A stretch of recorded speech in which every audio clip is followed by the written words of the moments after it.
여러분, 만약 세상에서 가장 사랑하는 남편이 당신의 목숨을, 심지어 당신 뱃속의 아이까지 노리고 있다면 어떻게 하시겠습니까? 지금부터 제가 들려드릴 이야기는 바로 그런 끔찍한 배신에 관한 이야기입니다. 저는 허리를 부여잡고 인화종합병원 정문을 천천히 걸어 나왔습니다. 8월의 햇살은 얼굴을 따갑게 내리쬐었고 임신 38주차의 몸은 납덩이처럼 무거워 한 걸음 떼기가 무척이나 힘들었죠. 하윤 씨, 계단 조심해요. 황지훈이 제 팔을 부축하며 말했습니다. 그의 목소리는 꿀처럼 달콤했죠. 저는 고개를 들어 그를 보며 미소 지었습니다. 제가 5년간 사랑했던 이 남자, 여전히 심장이 멎을 만큼 멋있었죠. 짙은 눈썹 아래 그 매력적인 눈은 늘 제 심장을 뛰게 만들었습니다. 형님, 검사 결과는 다 좋은데 아기가 좀 큰 편이에요. 제 생각엔 미리 제왕절개하는 게 좋을 것 같아요. 흰 가운을 입은 황지민이 우리 뒤를 따르며 말했습니다. 그녀의 가슴에 달린 산부인과 부과장 명찰이 반짝였습니다. 저는 미간을 찌푸렸습니다. 하지만 저는 자연분만 하고 싶은데요. 하윤아, 전문가 말을 들어야지. 황지훈이 제 손을 꾹 잡으며 말했습니다. 지민이가 내 시누이인데 설마 널 해치기라도 하겠어?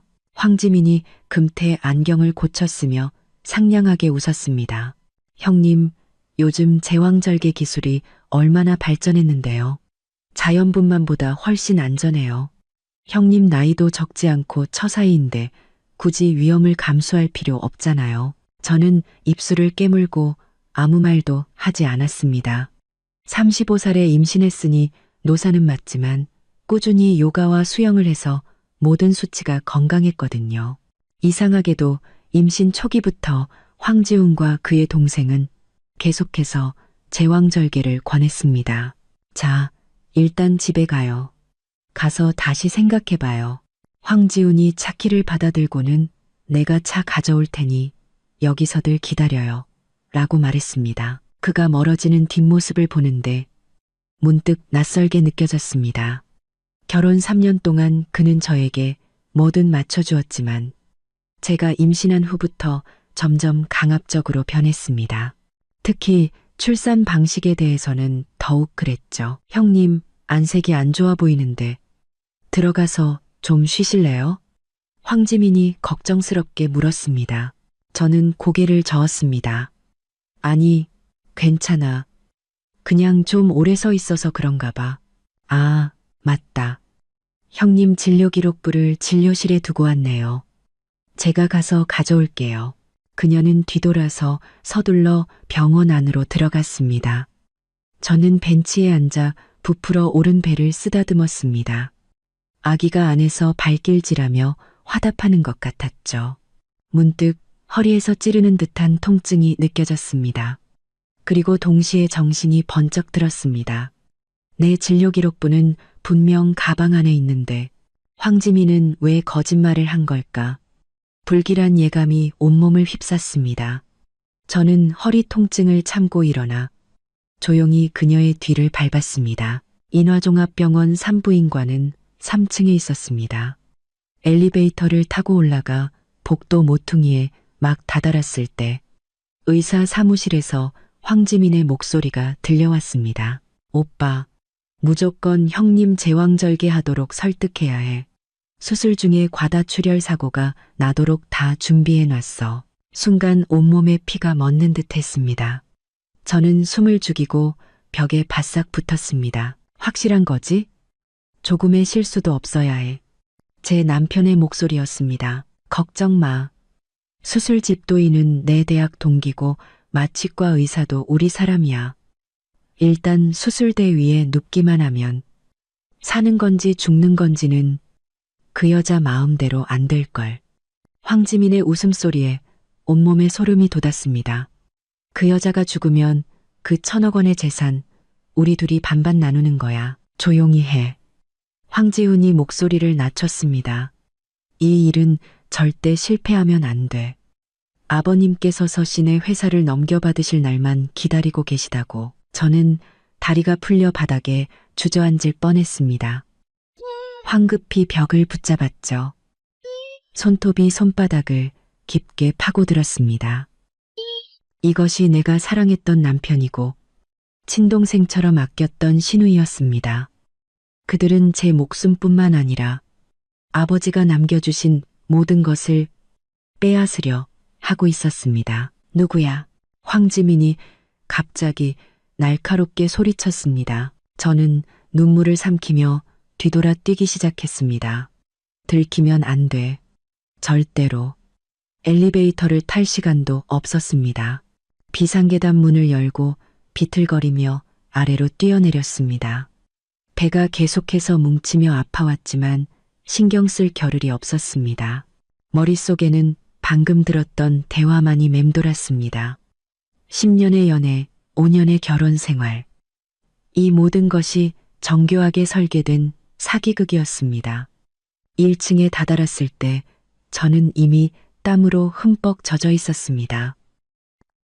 유리문 너머로 병원 입구에 세워진 황지훈의 차가 보였습니다. 저는 심호흡을 하고 얼굴에 눈물 자국을 닦아냈습니다. 그리고 억지로 미소를 지었죠. 왜 이렇게 오래 걸렸어, 지민이는? 황지훈이 차에서 내려 다가왔습니다. 응급 환자가 생겨서 급하게 들어갔어.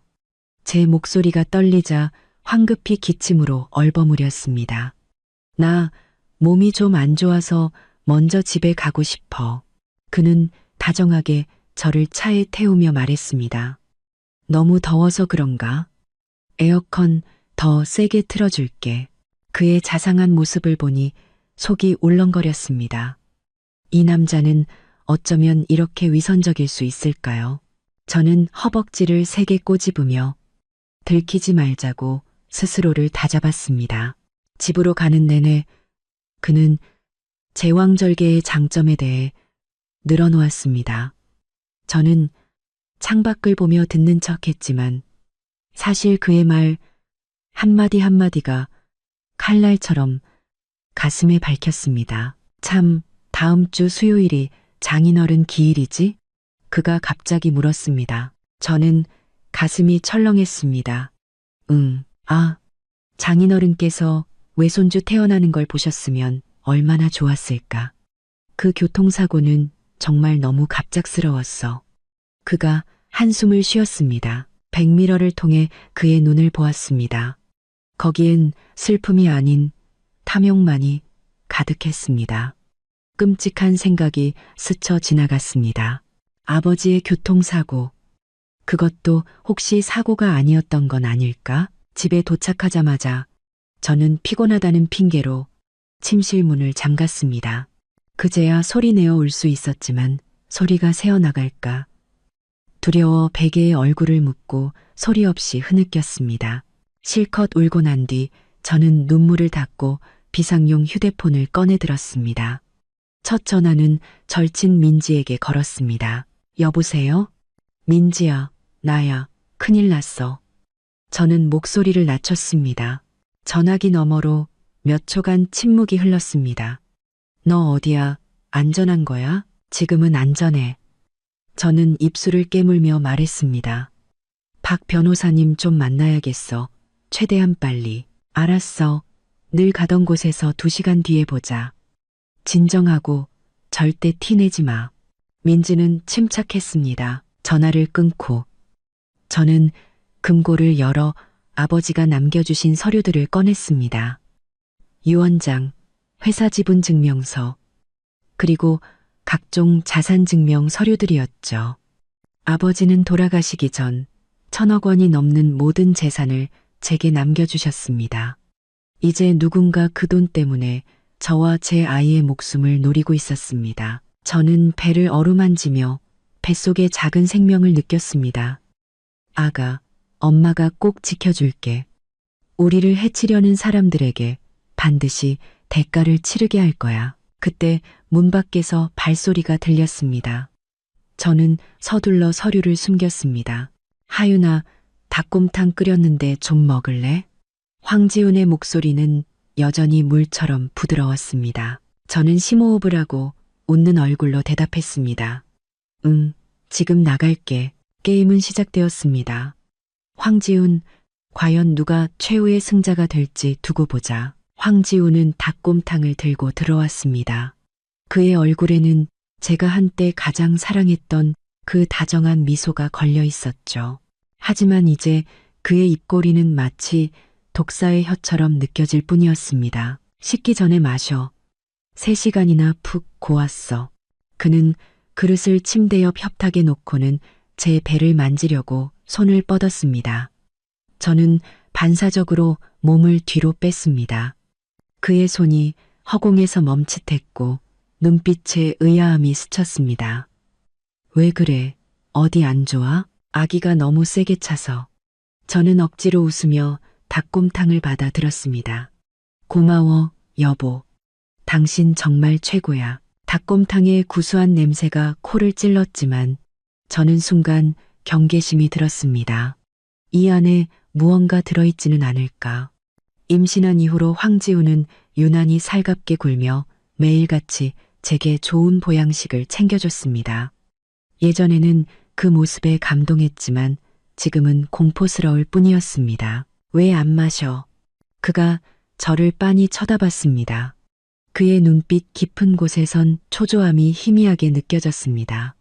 저는 기지를 발휘해 갑자기 입을 막고 화장실로 달려갔습니다. 변기를 붙잡고 헛구역질을 몇 번 한 뒤 숨을 헐떡이며 말했습니다. 입덧이 또 시작됐나 봐. 기름진 냄새를 못 맡겠어. 황지훈이 문 앞에 서서 미간을 찌푸렸습니다. 그럼 뭐 먹고 싶은 거 있어? 다시 해줄게. 아니, 아무것도 먹기 싫어. 그냥 좀 쉴게. 저는 힘없이 손을 저었습니다. 그는 잠시 망설이다가 마침내 고개를 끄덕였습니다. 알았어. 그럼 무슨 일 있으면 불러. 난 서재에 있을게. 문이 닫히자마자 저는 닭곰탕을 변기에 쏟아붓고 물을 내렸습니다. 소용돌이치며 사라지는 국물을 보며 제 마음도 끝없이 가라앉는 것 같았습니다. 언제부터였을까요? 제 가장 가까운 사람이 제 목숨을 노리는 살인자가 된 것은. 배를 가만히 쓰다듬자 아기는 제 감정을 느꼈는지 불안하게 몇 번 꿈틀거렸습니다. 아가, 걱정 마. 엄마가 지켜줄게. 저는 나지막이 속삭이며 점차 굳은 결심을 다졌습니다. 저녁 8시 저는 절친 민지에게 아기용품을 받으러 간다는 핑계로 겨우 집을 나설 수 있었습니다. 황지훈이 태워주겠다는 것을 산책도 할 겸 혼자 가겠다며 거절했죠. 그는 못 믿어온 눈치였지만 억지로 고집하지는 않았습니다. 너무 늦지 않게 들어와. 밤길은 위험하니까. 그는 문 앞에서 제 이마에 입을 맞췄습니다. 저는 그를 밀치고 싶은 충동을 억누르며 미소로 답했습니다. 빌라 단지를 벗어나자마자 저는 택시를 잡아탔습니다. 강남역 스타벅스로 가주세요. 차를 타고 가며 민지에게 암호 메시지를 보냈습니다. 10분 뒤 도착.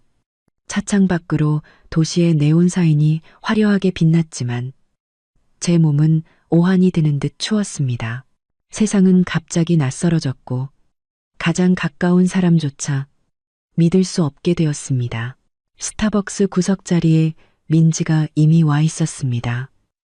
그녀는 제 대학 동기이자 지금은 로펌의 파트너 변호사입니다. 제가 들어오는 것을 보자 그녀는 곧장 일어나 저를 안아주었습니다. 대체 무슨 일이야? 전화로는 자세히 말도 안 하고 그녀는 제 부른 배를 보며 걱정스럽게 물었습니다. 아기는 괜찮은 거지? 저는 심호흡을 하고 오늘 병원에서 겪었던 모든 일을 털어놓았습니다. 민지의 얼굴은 점점 굳어지더니 마지막에는 테이블을 주먹으로 내리쳤습니다. 그 개자식들이 완전 미쳤구나. 주변 사람들이 쳐다보자 그녀는 황급히 목소리를 낮췄습니다.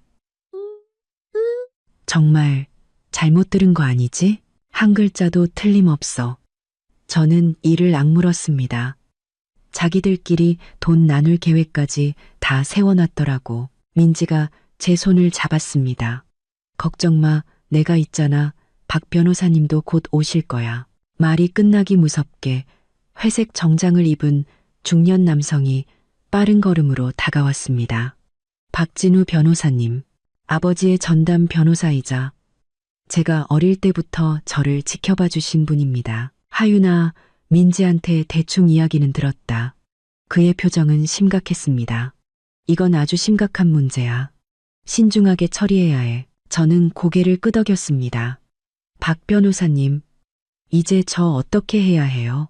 우선 너와 아이의 안전부터 확보해야 한다. 박진우 변호사님은 서류 가방을 열어 서류 몇 장을 꺼냈습니다. 이건 네 아버님의 유언장과 자산 명세서다. 잘 보관하렴. 그는 다른 서류철을 제게 밀어주었습니다. 그리고 이건 네가 예전에 작성했던 유언장 사본이야. 저는 그 서류를 보며 가슴이 아팠습니다. 임신 사실을 알게 된 후 황지훈과 행복한 미래를 꿈꾸며 작성했던 것이었죠. 만약 제게 무슨 일이 생기면 모든 재산을 남편과 아이가 절반씩 상속받는다고 적혀 있었습니다. 이 얼마나 비극적인 농담인가요? 유언장을 수정하겠어요. 저는 단호하게 말했습니다. 모든 재산은 아이에게 상속하고 황지훈에게는 단 1원도 주지 않을 거예요. 박진우 변호사님이 고개를 끄덕였습니다. 현명한 결정이다. 하지만 아이가 미성년자이니 신탁기금을 설립해서 네가 지정하는 후견인이 성인이 될 때까지 재산을 관리하도록 해야 해. 후견인은 절대 황지훈이어서는 안 돼요. 민지가 끼어들었습니다. 하윤아, 나나 박 변호사님을 지정할 수 있어. 저는 잠시 고민하다 말했습니다. 박 변호사님이 후견인을 맡아주시는 게 가장 좋겠어요. 민지는 예비 후견인으로요. 박진우 변호사님은 엄숙하게 고개를 끄덕였습니다. 영광이구나. 내 아버님께는 큰 은혜를 입었으니 내가 반드시 외손주를 지켜주마. 그 다음은요. 제가 물었습니다. 유언장 수정만으로는 부족해요. 그들은 제 목숨을 노리고 있다고요. 민지의 눈에 살기가 스쳤습니다. 증거를 모아서 그 자식들 감옥에 쳐넣어야지. 맞아. 박진우 변호사님도 동의했습니다. 하지만 조심해야 한다. 섣불리 움직였다가 저들이 눈치채면 더 곤란해져. 우리는 카페가 문 닫을 시간까지 구체적인 계획을 논의했습니다. 헤어질 때 민지는 저를 꼭 안아주며 말했습니다. 하윤아, 정말 조심해야 해. 이제부터 먹는 거, 마시는 거 전부 조심하고. 웬만하면 네가 직접 챙겨. 저는 고개를 끄덕였습니다. 눈물이 왈칵 쏟아졌습니다. 민지야, 나 너무 무서워. 무서워하지 마. 우리가 곁에 있잖아. 그녀는 제 눈물을 닦아주었습니다. 기억해. 충분한 증거를 모으기 전까지는 반드시 아무것도 모르는 척해야 해. 빌라로 돌아왔을 때는 밤 11시가 다 된 시간이었습니다. 황지우는 거실 소파에 앉아 있었는데 표정이 좋지 않았습니다. 왜 이렇게 늦었어? 그는 일어나 다가오며 나무라듯 말했습니다. 전화는 몇 통이나 했는데 그제야 저는 휴대폰을 무음으로 해둔 것이 생각났습니다. 미안해. 민지랑 이야기하다 보니 시간 가는 줄 몰랐어. 그는 제 눈을 빤히 쳐다보며 무언가를 판단하려는 듯 했습니다.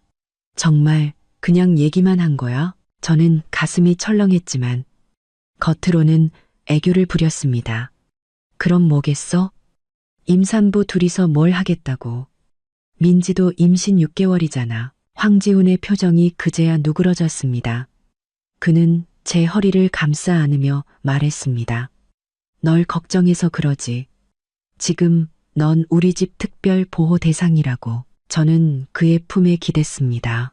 익숙한 그의 심장 소리를 느꼈지만 예전과 같은 따뜻함은 전혀 느껴지지 않았습니다. 다음 날 아침 황지우는 또다시 제왕절개 이야기를 꺼냈습니다. 하윤아, 내가 곰곰이 생각해봤는데 지민이 말이 맞는 것 같아. 제왕절개가 더 안전해.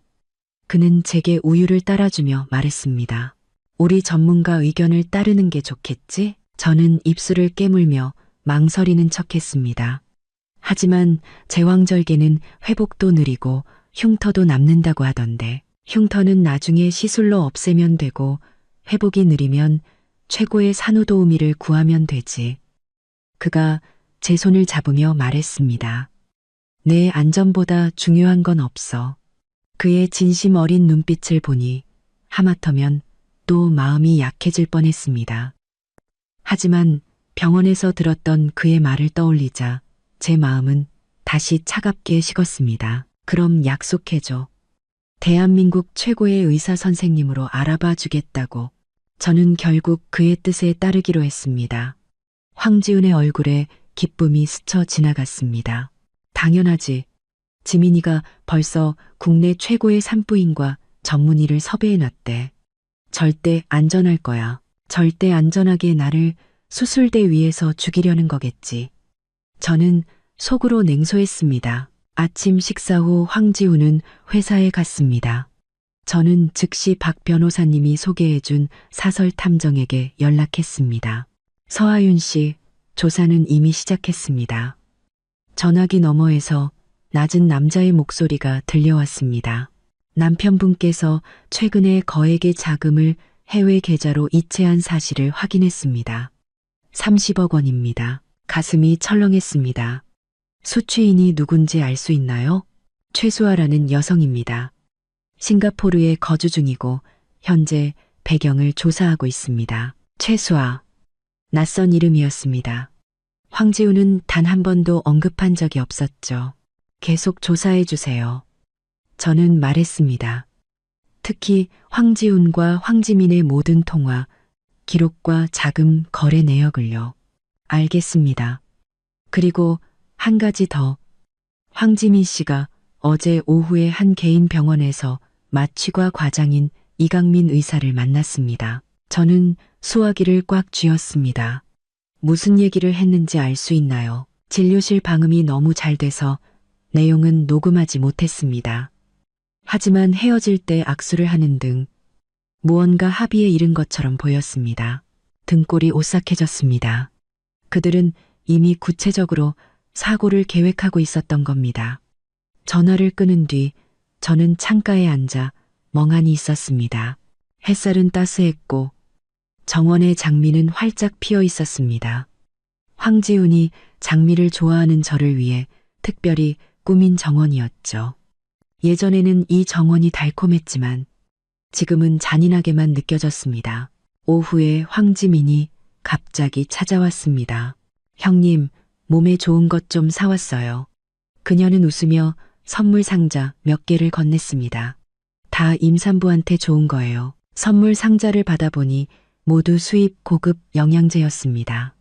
예전 같았으면 감동했겠지만 지금은 그저 두려울 뿐이었습니다. 고마워, 지민아. 넌 항상 이렇게 마음이 깊구나. 저는 기쁜 척했습니다. 그녀는 다정하게 제 팔짱을 끼며 말했습니다. 형님인데 제가 잘해야죠. 제가 형님한테 잘하지 누구한테 잘하겠어요? 우리는 정원에 앉아 차를 마셨습니다. 그녀는 또다시 제왕절개를 하라고 설득하기 시작했습니다. 형님, 아세요? 자연분만은 사실 위험이 아주 커요. 그녀는 진지한 표정으로 말했습니다.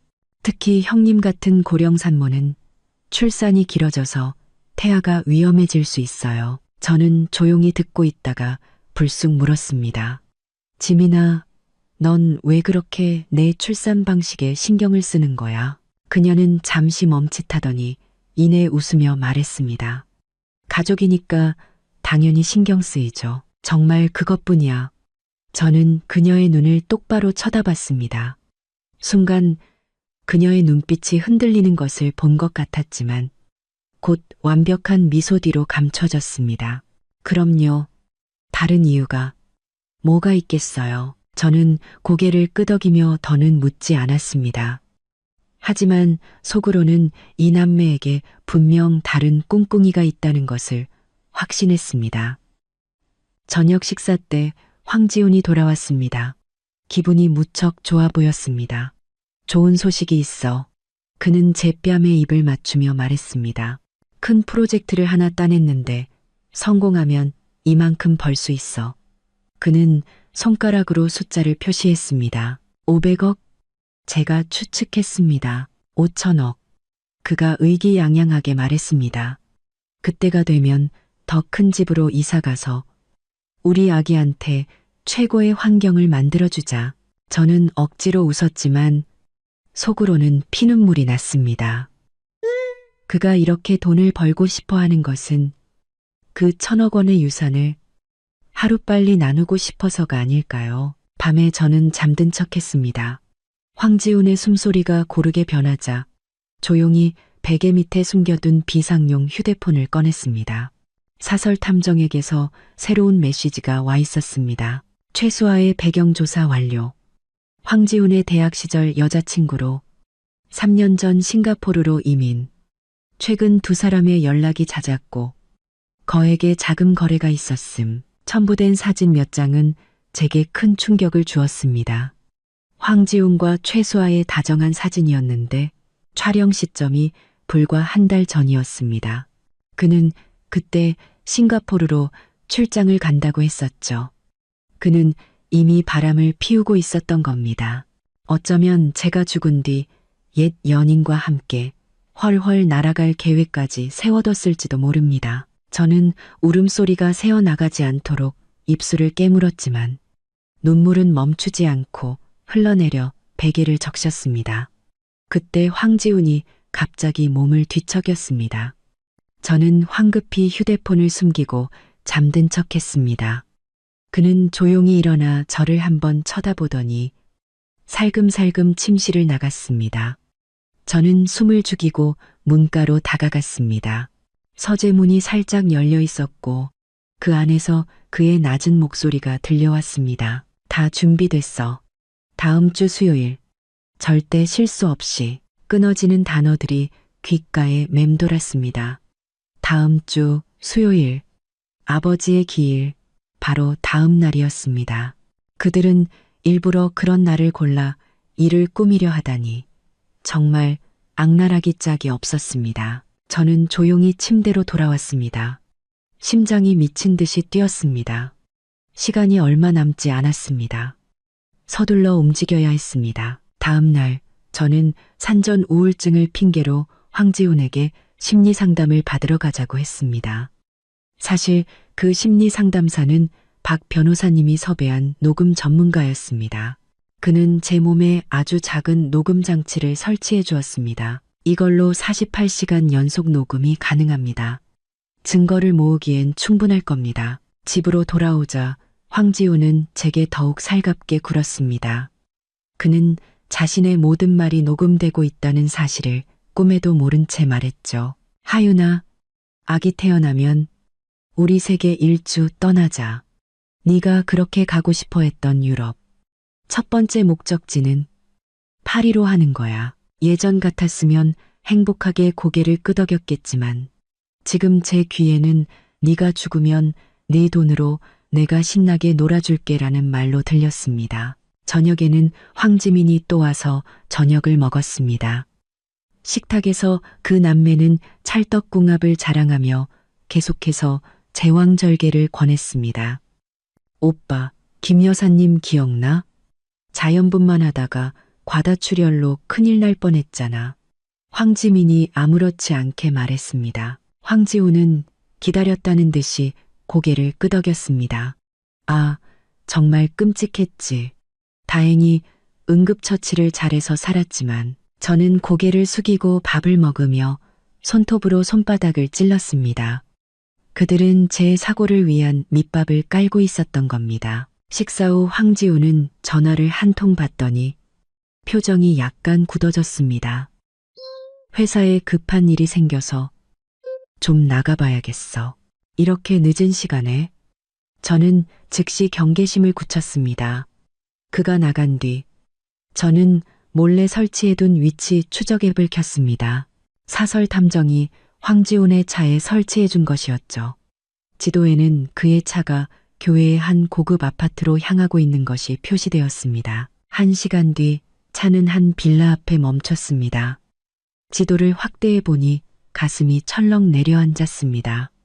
그곳은 황지민 명의의 집이었습니다. 한밤중에 남매가 몰래 만나다니 분명 떳떳하지 못한 목적이 있는 게 틀림없었습니다. 저는 즉시 사설탐정에게 연락했습니다. 두 사람 황지민의 빌라에 있는 것 같아요. 무슨 얘기를 하는지 알아낼 방법이 없을까요? 쉽지는 않겠지만 그 아파트 단지에 아는 사람이 있으니 한번 시도해 보겠습니다. 기다리는 시간은 유난히 길게 느껴졌습니다. 저는 안절부절못하며 방 안을 서성거렸습니다. 새벽 1시가 되어서야 황지훈이 돌아왔습니다. 그는 아무 일도 없었다는 듯 조용히 씻고 침대에 누웠습니다. 저는 그에게 등을 돌리고 잠든 척했지만 마음은 얼음장처럼 차가웠습니다. 다음 날 아침 탐정에게서 놀라운 소식이 도착했습니다. 어젯밤 두 사람은 이강민이라는 마취과 의사를 만났습니다. 수술 중 약물 사용에 대한 세부 사항을 논의한 것으로 보입니다. 녹음 상태가 좋지 않지만 사고, 합병증 같은 단어들이 들렸습니다. 메일에는 흐릿한 사진 몇 장도 첨부되어 있었습니다. 황지훈과 황지민, 그리고 흰 가운을 입은 남자가 빌라 거실에서 대화하는 모습이었습니다. 제 손이 떨리기 시작했습니다. 그들은 이미 구체적인 살해 계획을 짜고 있었던 겁니다. 그때 황지훈이 들어왔습니다. 하윤아, 왜 그래? 안색이 너무 안 좋은데. 저는 황급히 휴대폰을 끄고 억지로 웃었습니다. 잠을 설쳐서 그런가 봐. 그는 걱정스럽게 제 이마를 만지며 말했습니다. 지민이한테 와서 좀 보라고 할까? 아니, 괜찮아. 좀 쉬면 나아질 거야. 그는 침대 가장자리에 앉아 다정하게 제 머리카락을 쓸어 넘겼습니다. 하윤아, 너랑 상의할 게 있는데. 무슨 일인데? 유 원장에 관한 거야. 그가 아무렇지 않게 말했습니다. 이제 아기도 태어날 텐데 내용을 좀 수정해야 하지 않을까? 우리 아기 미래를 위해서 말이야. 심장이 쿵 하고 떨어졌습니다. 드디어 본론을 꺼내는군요. 지금도 충분히 좋은데 당신이 나랑 아기 영원히 지켜준다고 했잖아. 저는 순진한 척했습니다. 당연히 지켜주지. 그가 다급하게 말했습니다. 하지만 사람이란 게 한치 앞을 모르는 거잖아. 정말 만약에 나한테 무슨 일이 생기면 너랑 아기는 어떡해? 저는 그의 눈을 똑바로 쳐다보며 물었습니다. 그럼 당신은 만약 나한테 무슨 일이 생기면 당신이랑 아기는 어떡할 건데? 그의 표정이 순간 굳었습니다. 불과 1초였지만 그의 속내를 꿰뚫어 보기엔 충분한 시간이었습니다. 그런 불길한 소리 하지 마. 우리 둘 다 아무 일 없을 거야. 그는 애써 태연한 척 했습니다. 그 순간 저는 완전히 마음을 접었습니다. 제가 한때 그토록 사랑했던 이 남자는 정말로 저의 죽음을 계획하고 있었습니다. 저는 심호흡을 하고 결심을 굳혔습니다. 당신 말이 맞아. 저는 미소를 지으며 말했습니다. 유 원장은 수정해야겠어. 우리 아기를 위해서 만일의 사태에 대비해야지. 황지훈의 눈이 반짝 빛났습니다. 그럼 내가 박 변호사님께 연락할게. 아니, 됐어.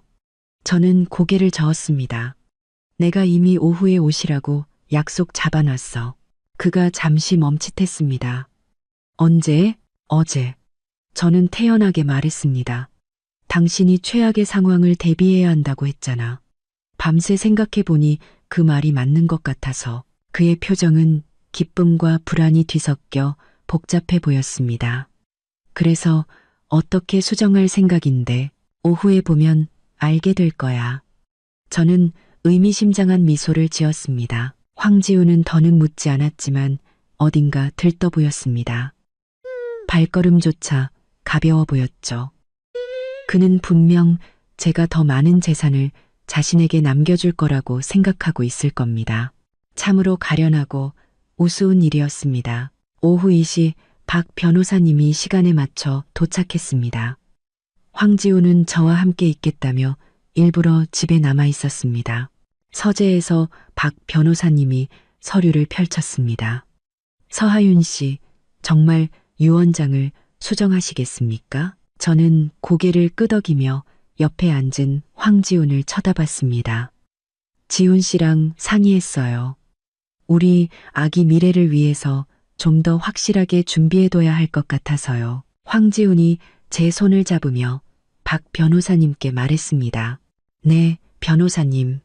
하윤이 말은 무슨 일이 생기더라도 우리 아기가 최고의 보살핌을 받을 수 있도록 하자는 뜻입니다. 박 변호사님이 안경을 고쳤으며 말했습니다. 알겠습니다. 그럼 구체적인 조항은 어떻게 하시겠습니까? 저는 미리 계획했던 내용을 또렷하게 말했습니다. 제 명의의 모든 재산, 즉 회사 지분, 부동산, 현금 자산을 전부 제 아이에게 상속합니다. 아이가 성인이 되기 전까지는 신탁기금을 설립하여 박진우 변호사님께서 후견인으로서 재산을 관리해 주십시오. 황지훈의 얼굴에서 미소가 굳었습니다. 잠깐, 하윤아, 이건. 저는 그의 말을 잘랐습니다. 지훈 씨, 내 말 끝까지 들어봐. 저는 박 변호사님을 향해 말을 이었습니다. 만약 제가 불행히 세상을 떠나게 되면 아이의 양육권은 제 친구 김민지에게 넘깁니다. 아버지인 황지훈 씨는 면접 교섭권은 가지지만 양육권은 가질 수 없습니다. 서하윤, 황지훈이 벌떡 일어났습니다. 이게 무슨 소리야? 저는 침착하게 그를 쳐다봤습니다. 왜 그래?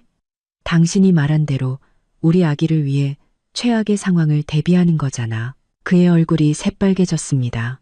하지만 난 아이 아빠야. 왜 양육권을 가질 수 없는 건데? 당신이 재혼이라도 하면 새엄마가 우리 아기를 학대할 수도 있으니까. 저는 미리 준비해둔 이유를 댔습니다. 이건 엄마로서의 본능이야. 당신도 이해해줬으면 좋겠어. 황지우는 분노로 몸을 떨었지만 대놓고 반대하지는 못했습니다. 그랬다간 다른 속셈이 있는 것처럼 보일 테니까요. 박 변호사님이 때맞춰 끼어들었습니다. 황지훈 씨, 서하윤 씨의 걱정도 일리가 있습니다. 재혼 가정에서는 실제로 그런 문제가 종종 발생하니까요. 황지훈은 분노를 억누르며 뒤틀린 미소를 지었습니다. 하윤아, 너무 앞서 나가는 거 아니야? 내가 어떻게 재혼을 하겠어. 안 하길 바라. 저는 그의 손을 다정하게 두드리며 말했습니다. 하지만 혹시 모르잖아. 난 우리 아기를 먼저 생각해야지. 그는 아무 말도 하지 못하고 제가 새로운 유언장에 서명하고 공증받는 것을 지켜볼 수밖에 없었습니다. 이 모든 과정은 책상 위에 숨겨진 녹음펜에 고스란히 기록되었습니다. 저는 그가 아기를 위해 최악의 상황을 대비하자고 말한 것을 증거로 남기고 싶었습니다. 이것은 훗날 중요한 증거가 될 것입니다. 유언장 공증이 끝나자 황지훈은 핑계를 대고 서둘러 집을 나갔습니다. 분명 황지민과 대책을 논의하러 갔을 겁니다. 박 변호사님이 서류를 챙기며 걱정스럽게 저를 보았습니다. 하윤아, 이렇게 하면 저들을 자극하게 될 텐데. 알아요. 저는 고개를 끄덕였습니다. 하지만 저들이 초조해할수록 더 쉽게 꼬리를 밟힐 거예요. 박 변호사님이 한숨을 쉬었습니다. 부디 몸조심하렴. 저들이 궁지에 몰리면 무슨 짓을 할지 몰라. 그가 떠난 뒤 저는 창가에 서서 활짝 핀 장미를 바라보았습니다. 폭풍우가 몰려오고 있었습니다. 하지만 저와 아이의 목숨을 위해 저는 끝까지 싸워야만 했습니다. 휴대폰이 진동했습니다. 사설 탐정에게서 온 메시지였습니다. 마취과 의사 이강민이 거액의 도박 빚을 졌다가 최근에 대부분을 갚은 사실을 확인했습니다. 자금 출처는 황지민의 차명 계좌입니다. 진실은 점점 더 명확해지고 있었습니다. 그들은 마취과 의사를 매수해서 수술 중에 사고를 일으키려 했던 겁니다. 저는 답장을 보냈습니다. 계속 증거를 수집해 주세요.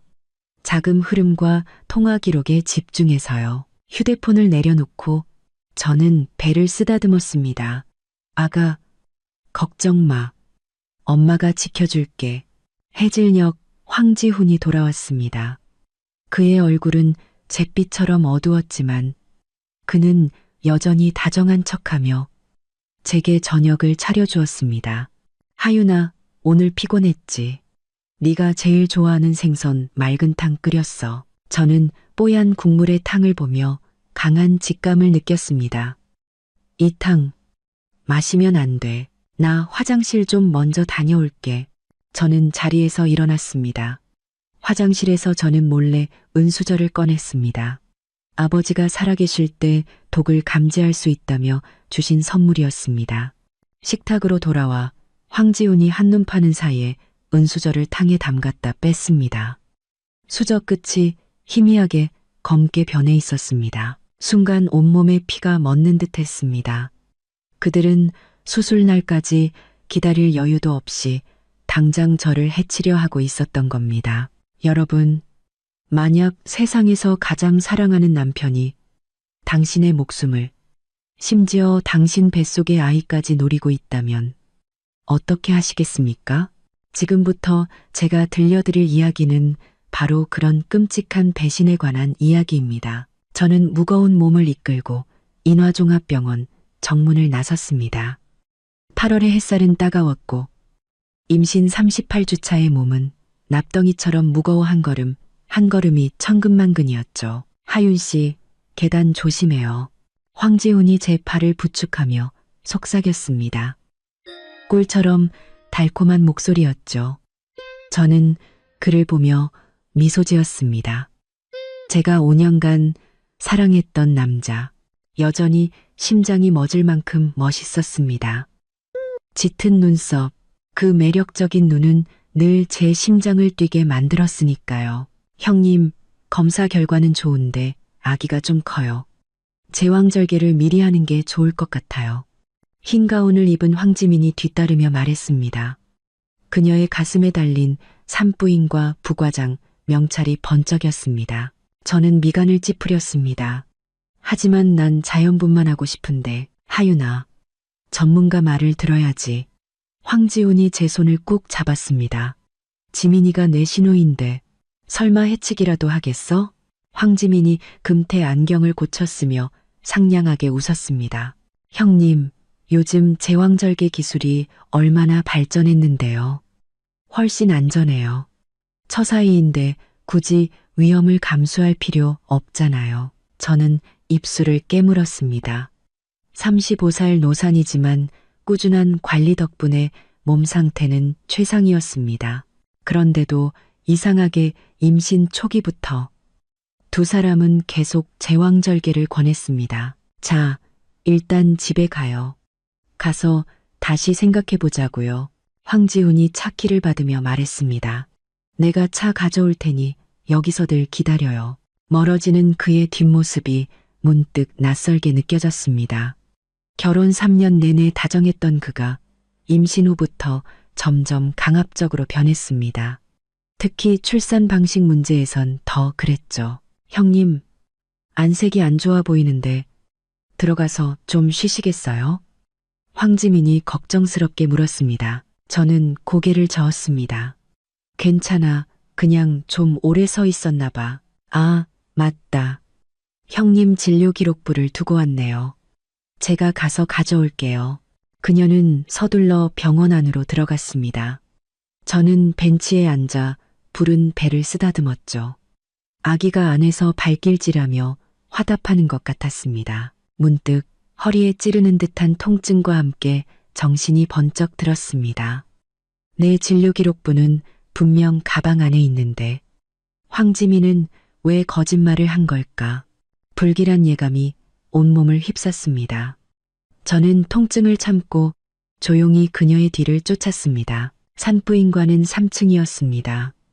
엘리베이터에서 내려 복도 모퉁이를 돌자 의사 사무실에서 황지민의 목소리가 들려왔습니다. 오빠, 무조건 형님 제왕절개하도록 설득해야 해.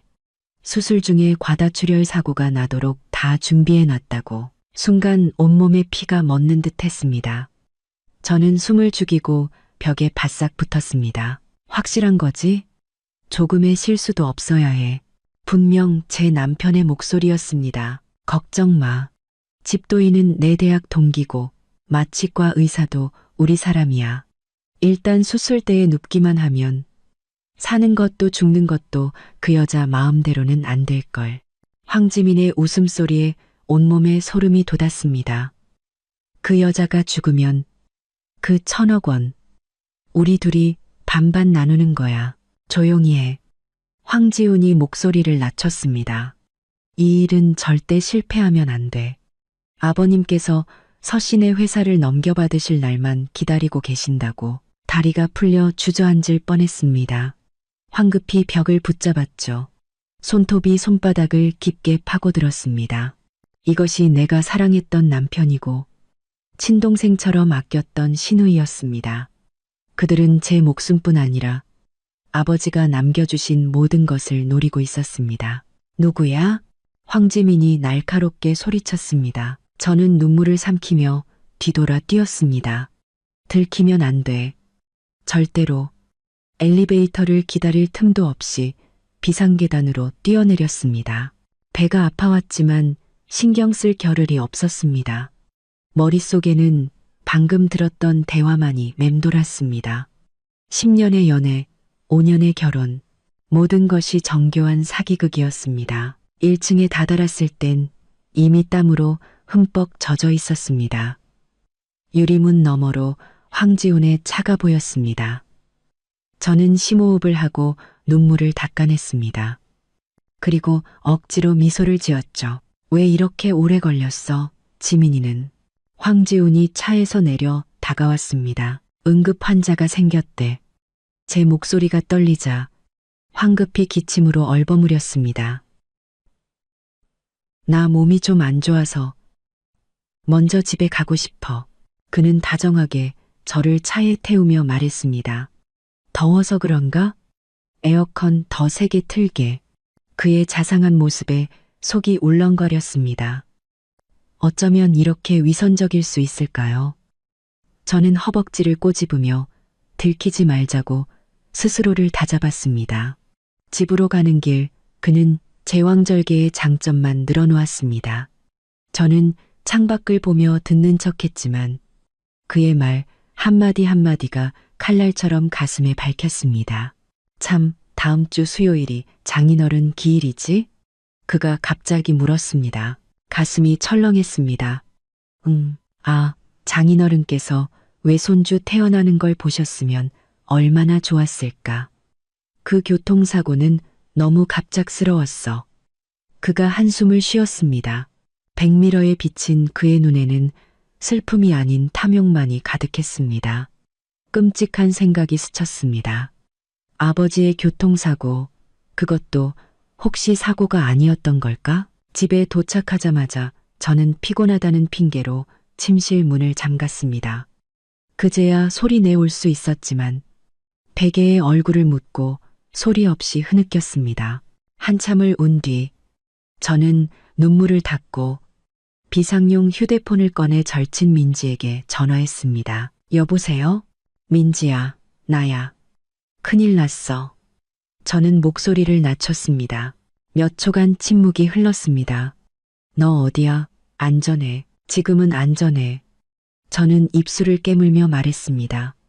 박 변호사님 좀 만나야겠어. 최대한 빨리. 알았어.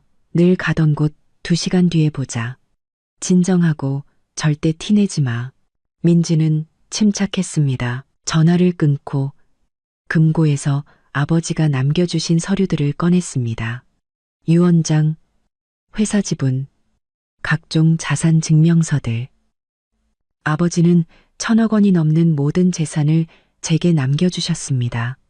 이제 누군가 그 돈 때문에 저와 제 아이의 목숨을 노리고 있었습니다. 저는 배를 어루만졌습니다.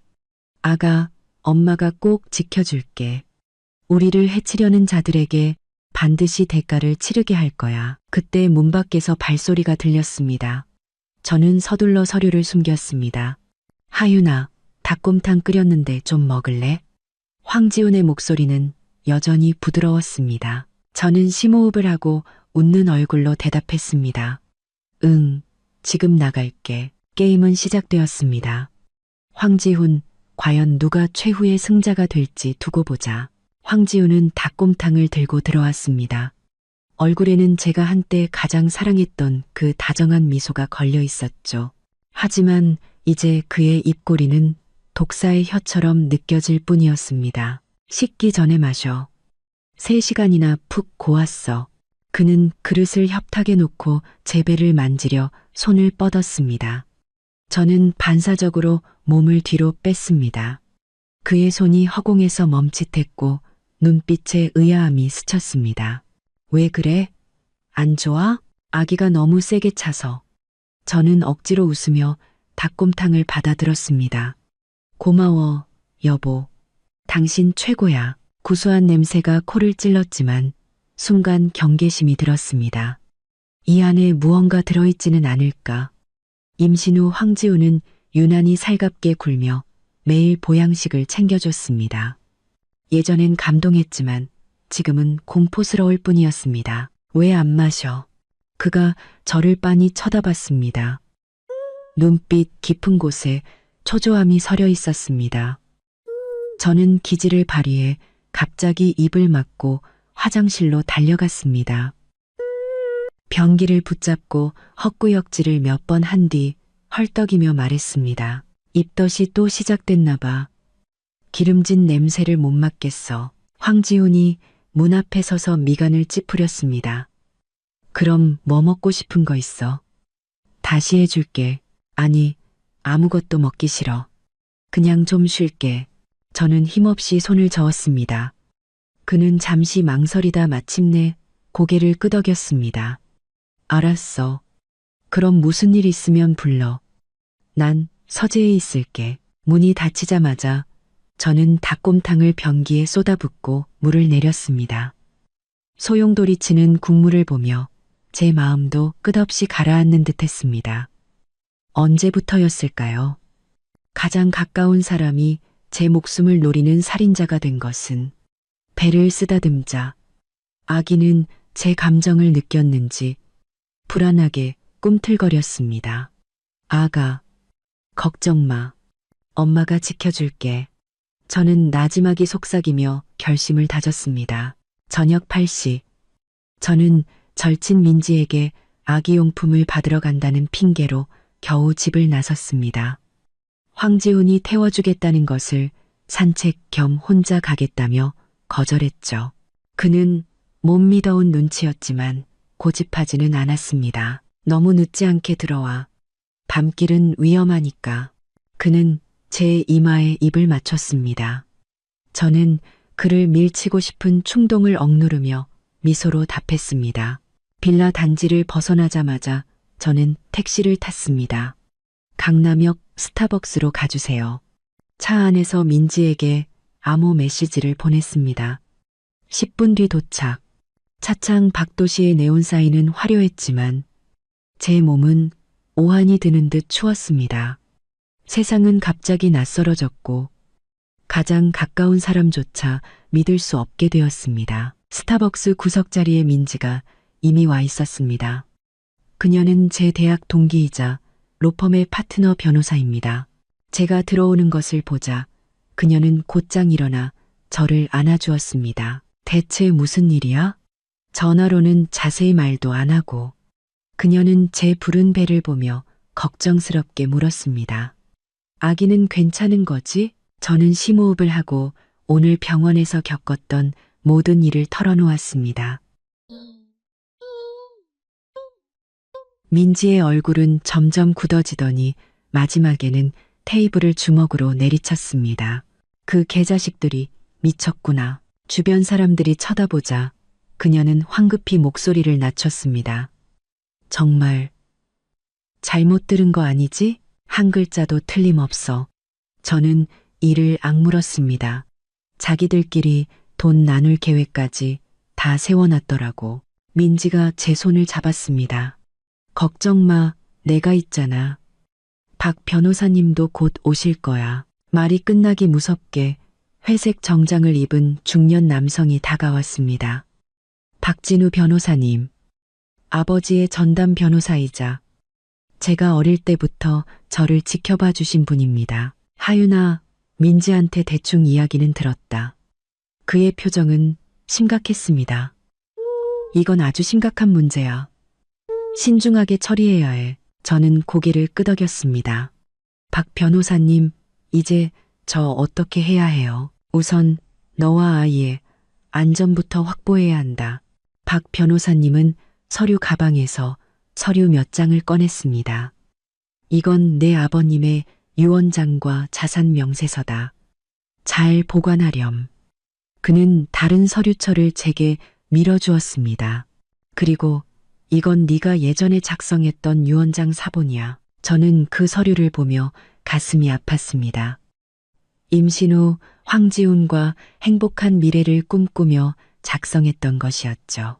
만약 제게 무슨 일이 생기면 모든 재산을 남편과 아이가 절반씩 상속받는다고 적혀 있었습니다. 이 얼마나 비극적인 농담인가요?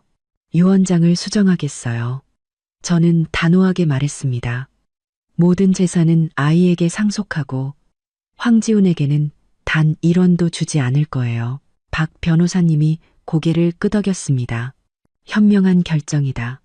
하지만 아이가 미성년자이니 신탁 기금을 설립해서 네가 지정하는 후견인이 성인이 될 때까지 재산을 관리하도록 해야 해. 후견인은 절대 황지훈이어서는 안 돼요. 민지가 끼어들었습니다.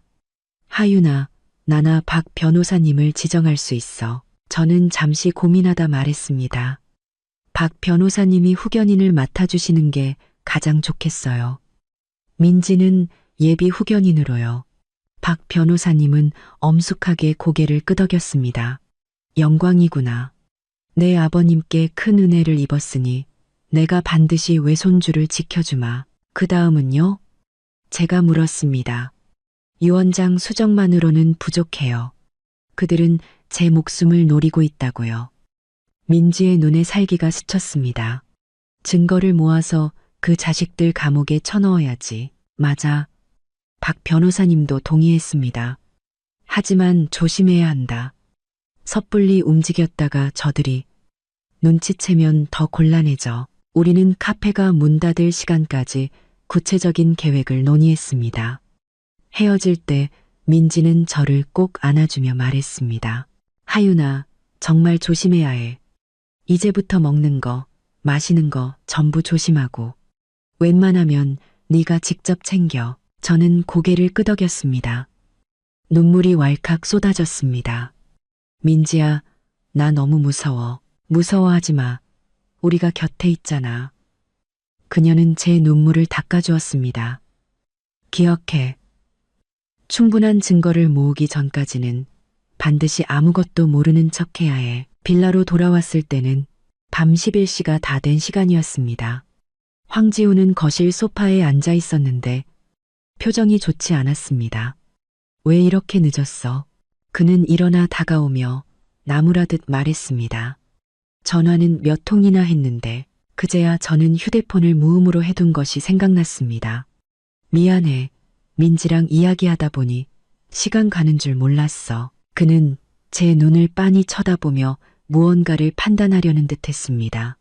정말 그냥 얘기만 한 거야? 저는 가슴이 철렁했지만 겉으로는 애교를 부렸습니다. 그럼 뭐겠어. 임산부 둘이서 뭘 하겠다고. 민지도 임신 6개월이잖아. 황지훈의 표정이 그제야 누그러졌습니다. 그는 제 허리를 감싸 안으며 말했습니다. 널 걱정해서 그러지. 지금 넌 우리 집 특별 보호 대상이라고. 저는 그의 품에 기댔습니다.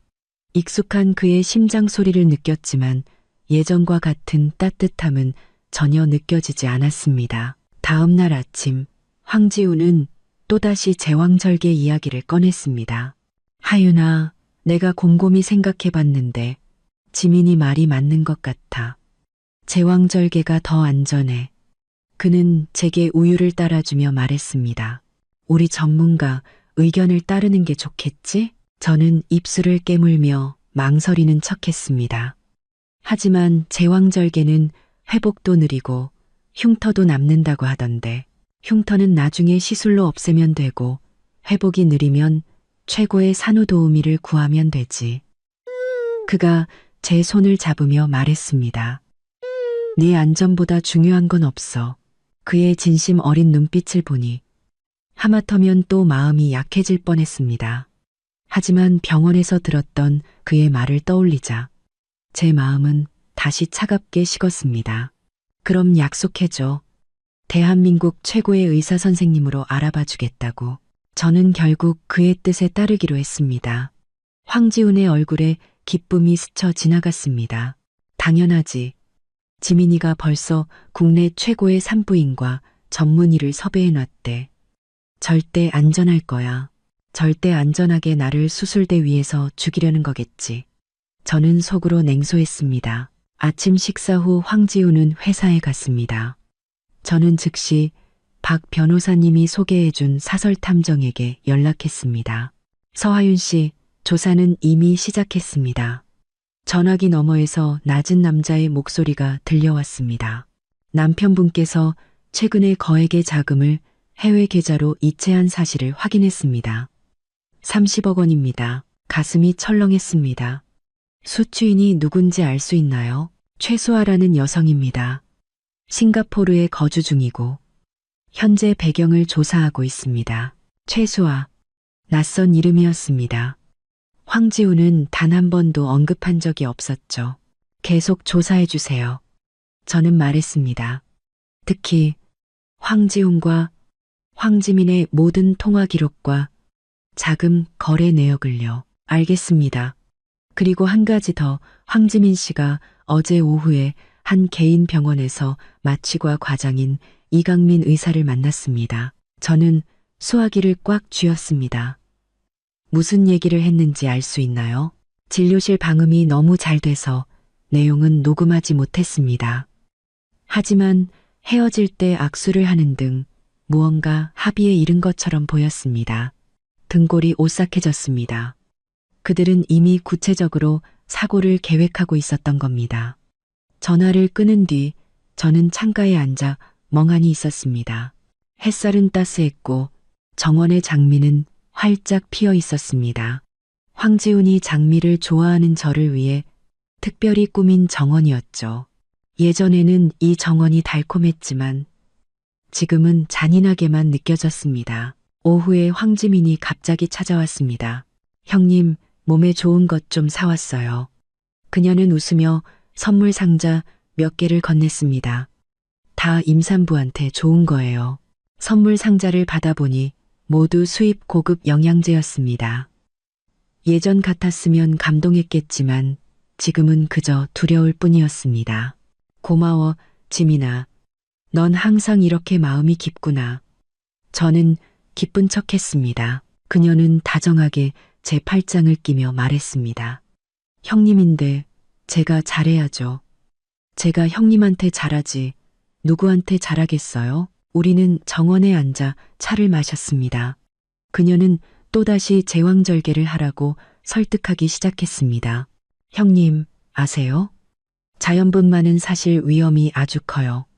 그녀는 진지한 표정으로 말했습니다. 특히 형님 같은 고령 산모는 출산이 길어져서 태아가 위험해질 수 있어요. 저는 조용히 듣고 있다가 불쑥 물었습니다. 지민아, 넌 왜 그렇게 내 출산 방식에 신경을 쓰는 거야? 그녀는 잠시 멈칫하더니 이내 웃으며 말했습니다.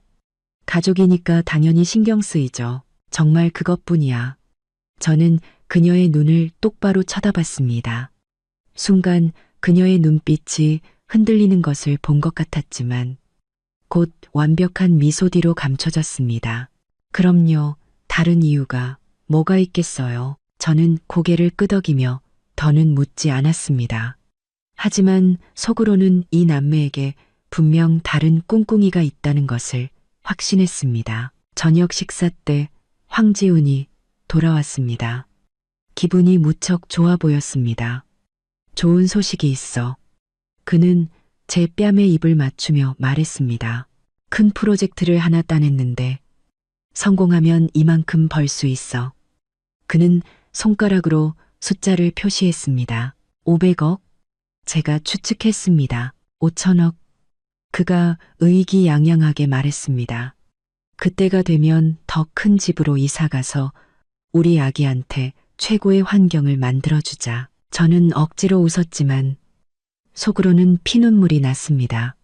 그가 이렇게 돈을 벌고 싶어 하는 것은 그 1,000억 원의 유산을 하루빨리 나누고 싶어서가 아닐까요? 밤에 저는 잠든 척 했습니다. 황지훈의 숨소리가 고르게 변하자 조용히 베개 밑에 숨겨둔 비상용 휴대폰을 꺼냈습니다. 사설 탐정에게서 새로운 메시지가 와 있었습니다. 최수아의 배경 조사 완료. 황지훈의 대학 시절 여자친구로 3년 전 싱가포르로 이민. 최근 두 사람의 연락이 잦았고 거액의 자금 거래가 있었음. 첨부된 사진 몇 장은 제게 큰 충격을 주었습니다. 황지훈과 최수아의 다정한 사진이었는데 촬영 시점이 불과 한 달 전이었습니다. 그는 그때 싱가포르로 출장을 간다고 했었죠. 그는 이미 바람을 피우고 있었던 겁니다.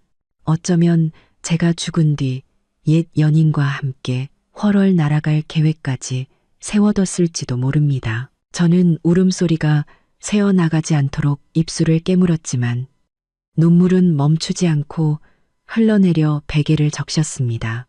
그때 황지훈이 갑자기 몸을 뒤척였습니다. 저는 황급히 휴대폰을 숨기고 잠든 척했습니다. 그는 조용히 일어나 저를 한번 쳐다보더니 살금살금 침실을 나갔습니다. 저는 숨을 죽이고 문가로 다가갔습니다.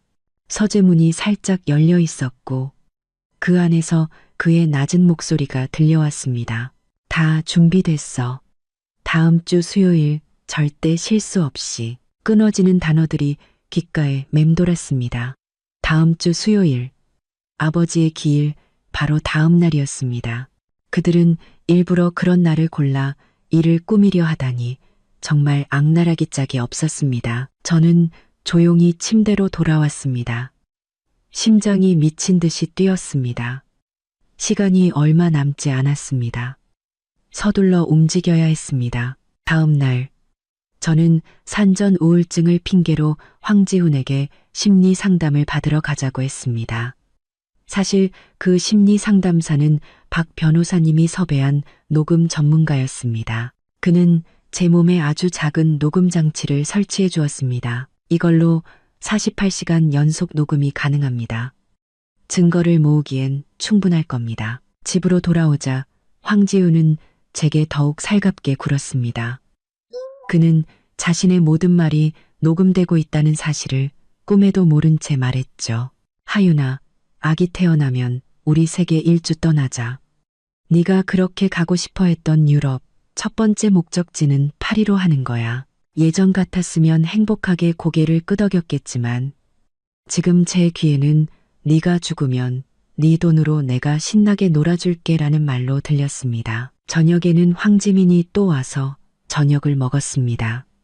식탁에서 그 남매는 찰떡궁합을 자랑하며 계속해서 제왕절개를 권했습니다. 오빠, 김 여사님 기억나?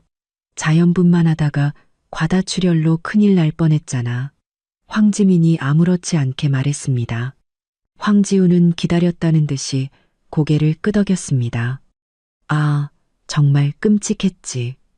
다행히 응급처치를 잘해서 살았지만 저는 고개를 숙이고 밥을 먹으며 손톱으로 손바닥을 찔렀습니다. 그들은 제 사고를 위한 밑밥을 깔고 있었던 겁니다. 식사 후 황지훈은 전화를 한 통 받더니 표정이 약간 굳어졌습니다. 회사에 급한 일이 생겨서 좀 나가봐야겠어. 이렇게 늦은 시간에? 저는 즉시 경계심을 굳혔습니다. 그가 나간 뒤 저는 몰래 설치해둔 위치 추적 앱을 켰습니다. 사설 탐정이 황지훈의 차에 설치해준 것이었죠. 지도에는 그의 차가 교회의 한 고급 아파트로 향하고 있는 것이 표시되었습니다. 1시간 뒤 차는 한 빌라 앞에 멈췄습니다. 지도를 확대해 보니 가슴이 철렁 내려앉았습니다. 그곳은 황지민 명의의 집이었습니다. 한밤중에 남매가 몰래 만나다니. 분명 떳떳하지 못한 목적이 있는 게 틀림없었습니다. 저는 즉시 사설탐정에게 연락했습니다. 두 사람 황지민의 빌라에 있는 것 같아요. 무슨 얘기를 하는지 알아낼 방법이 없을까요? 쉽지는 않겠지만 그 아파트 단지에 아는 사람이 있으니 한번 시도해 보겠습니다. 기다리는 시간은 유난히 길게 느껴졌습니다. 저는 안절부절 못하며 방 안을 서성거렸습니다. 새벽 1시가 되어서야 황지훈이 돌아왔습니다. 그는 아무 일도 없었다는 듯 조용히 씻고 침대에 누웠습니다. 저는 그에게 등을 돌리고 잠든 척했지만 마음은 얼음장처럼 차가웠습니다. 다음 날 아침 탐정에게서 놀라운 소식이 도착했습니다. 어젯밤 두 사람은 이강민이라는 마취과 의사를 만났습니다. 수술 중 약물 사용에 대한 세부 사항을 논의한 것으로 보입니다. 녹음 상태가 좋지 않지만 사고, 합병증 같은 단어들이 들렸습니다. 메일에는 흐릿한 사진 몇 장도 첨부되어 있었습니다. 황지훈과 황지민, 그리고 흰 가운을 입은 남자가 빌라 거실에서 대화하는 모습이었습니다. 제 손이 떨리기 시작했습니다. 그들은 이미 구체적인 살해 계획을 짜고 있었던 겁니다. 그때 황지훈이 들어왔습니다. 하윤아, 왜 그래? 안색이 너무 안 좋은데. 저는 황급히 휴대폰을 끄고 억지로 웃었습니다. 잠을 설쳐서 그런가 봐. 그는 걱정스럽게 제 이마를 만지며 말했습니다. 지민이한테 와서 좀 보라고 할까? 아니, 괜찮아. 좀 쉬면 나아질 거야. 그는 침대 가장자리에 앉아 다정하게 제 머리카락을 쓸어 넘겼습니다. 하윤아, 너랑 상의할 게 있는데. 무슨 일인데? 유언장에 관한 거야. 그가 아무렇지 않게 말했습니다. 이제 아기도 태어날 텐데 내용을 좀 수정해야 하지 않을까? 우리 아기 미래를 위해서 말이야. 심장이 쿵 하고 떨어졌습니다. 드디어 본론을 꺼내는군요. 지금도 충분히 좋은데 당신이 나랑 아기 영원히 지켜준다고 했잖아. 저는 순진한 척했습니다. 당연히 지켜주지. 그가 다급하게 말했습니다. 하지만 사람이란 게 한치 앞을 모르는 거잖아.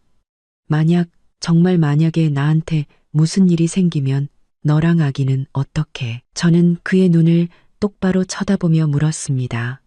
그럼 당신은? 만약 나한테 무슨 일이 생기면 당신이랑 아기는 어떡할 건데? 그의 표정이 순간 굳었습니다. 불과 1초였지만 그의 속내를 꿰뚫어 보기엔 충분한 시간이었습니다. 그럼 불길한 소리 하지 마. 우리 둘 다 아무 일 없을 거야. 그는 애써 태연한 척했습니다. 그 순간 저는 완전히 마음을 접었습니다. 제가 한때 그토록 사랑했던 이 남자는 정말로 저의 죽음을 계획하고 있었습니다. 저는 심호흡을 하고 결심을 굳혔습니다. 당신 말이 맞아. 저는 미소를 지으며 말했습니다. 유언장은 수정해야겠어. 우리 아기를 위해서 만일의 사태에 대비해야지. 황지훈의 눈이 반짝 빛났습니다. 그럼 내가 박 변호사님께 연락할게. 아니, 됐어. 저는 고개를 저었습니다. 내가 이미 오후에 오시라고 약속 잡아놨어. 그가 잠시 멈칫했습니다. 언제? 어제. 저는 태연하게 말했습니다. 당신이 최악의 상황을 대비해야 한다고 했잖아. 밤새 생각해보니 그 말이 맞는 것 같아서. 그의 표정은 기쁨과 불안이 뒤섞여 복잡해 보였습니다.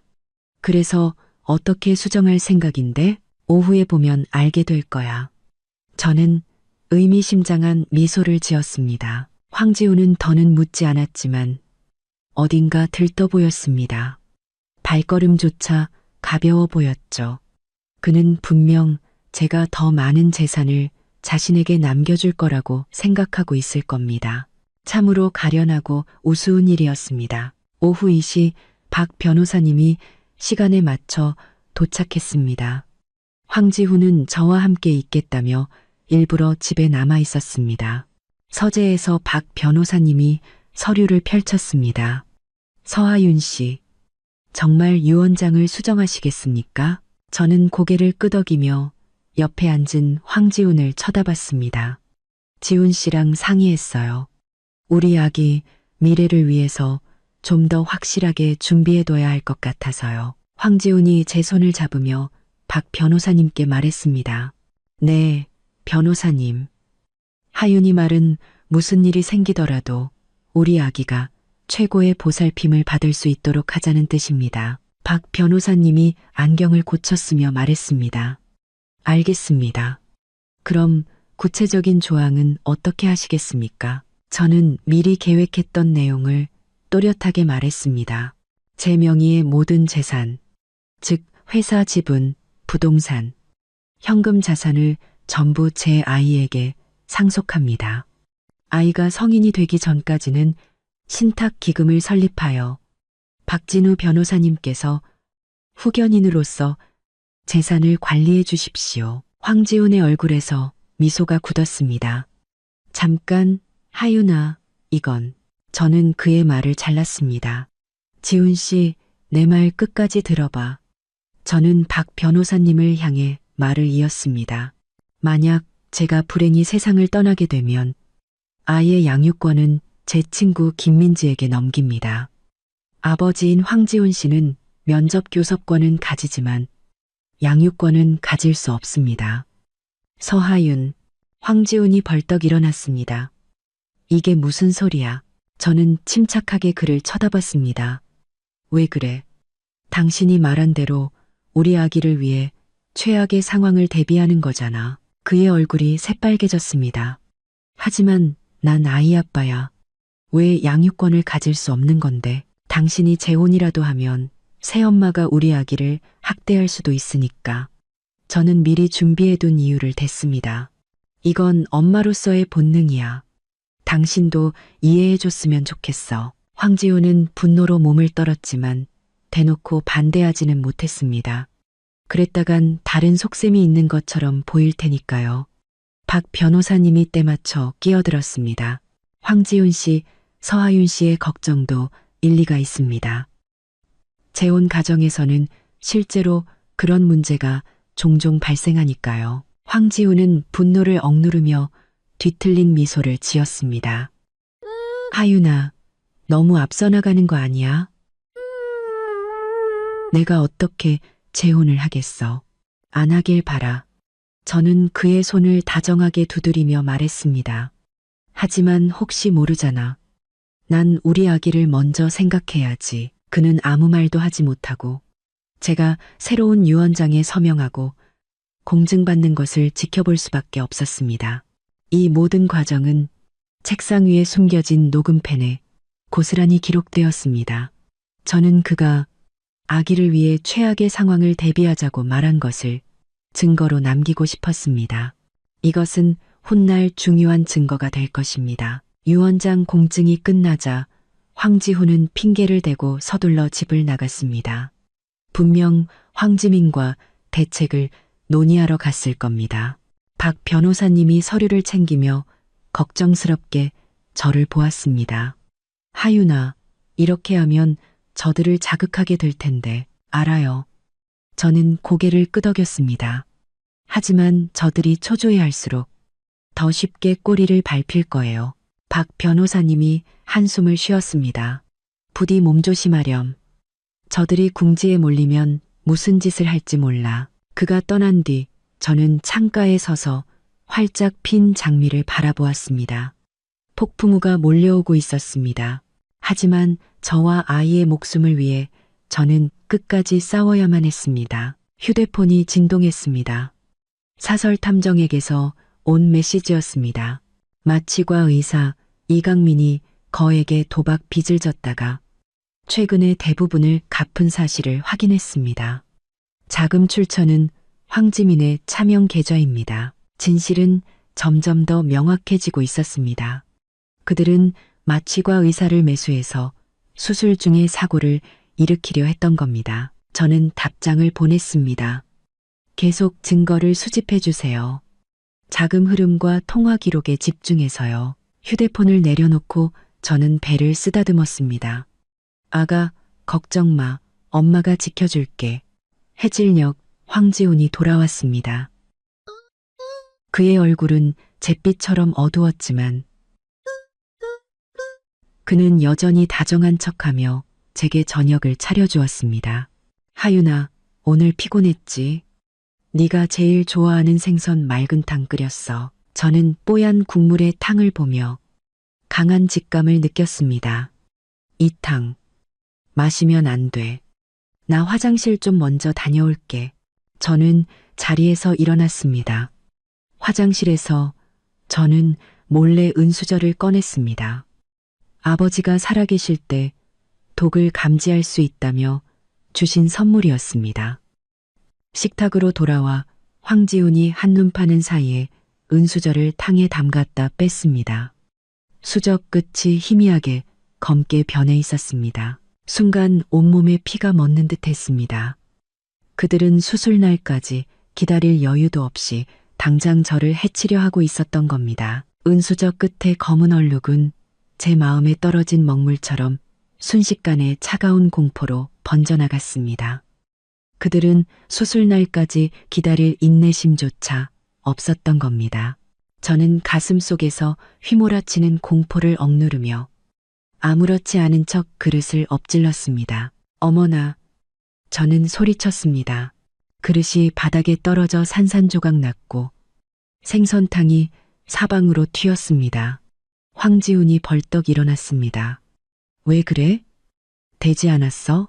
그의 걱정은 너무나도 진짜 같아서 검게 변한 은수저만 아니었다면 저는 또다시 속아 넘어갈 뻔했습니다. 아니, 괜찮아. 손이 미끄러졌나 봐. 당신이 힘들게 끓여준 건데 아까워서 어떡해. 저는 억지로 웃었습니다. 그의 눈빛에 스쳐 지나가는 실망감을 저는 놓치지 않았습니다. 하지만 그는 곧 걱정스러운 표정으로 그걸 감췄죠. 국은 괜찮아. 당신이 안 다쳤으면 됐어. 내가 다시 떠다 줄게. 아니, 됐어. 저는 황급히 그를 말렸습니다. 갑자기 입맛이 없네. 오늘 너무 피곤해서 그런가 봐. 황지훈은 저를 잠시 쳐다보더니 이내 고개를 끄덕였습니다. 그래, 그럼 일찍 쉬어. 이건 내가 치울게. 그가 쪼그려 앉아 그릇 조각을 줍는 뒷모습을 보며 제 가슴은 찢어질 듯 아팠습니다. 제가 한때 모든 것을 바쳐 사랑했던 그 남자가 이제는 저를 죽이려 하고 있었습니다. 그날 밤 저는 잠든 척했지만 사실 뜬 눈으로 밤을 새웠습니다. 작은 소리 하나에도 심장이 철렁 내려앉았죠. 바로 곁에서 들려오는 황지훈의 숨소리는 마치 독사와 한 침대에 누워있는 듯한 공포를 안겨주었습니다. 새벽 4시 저는 조용히 일어나 숨겨둔 금고에서 박 변호사님이 준비해준 암호화된 휴대폰을 꺼냈습니다. 민지야, 그들이 오늘 탕에 독을 탔어.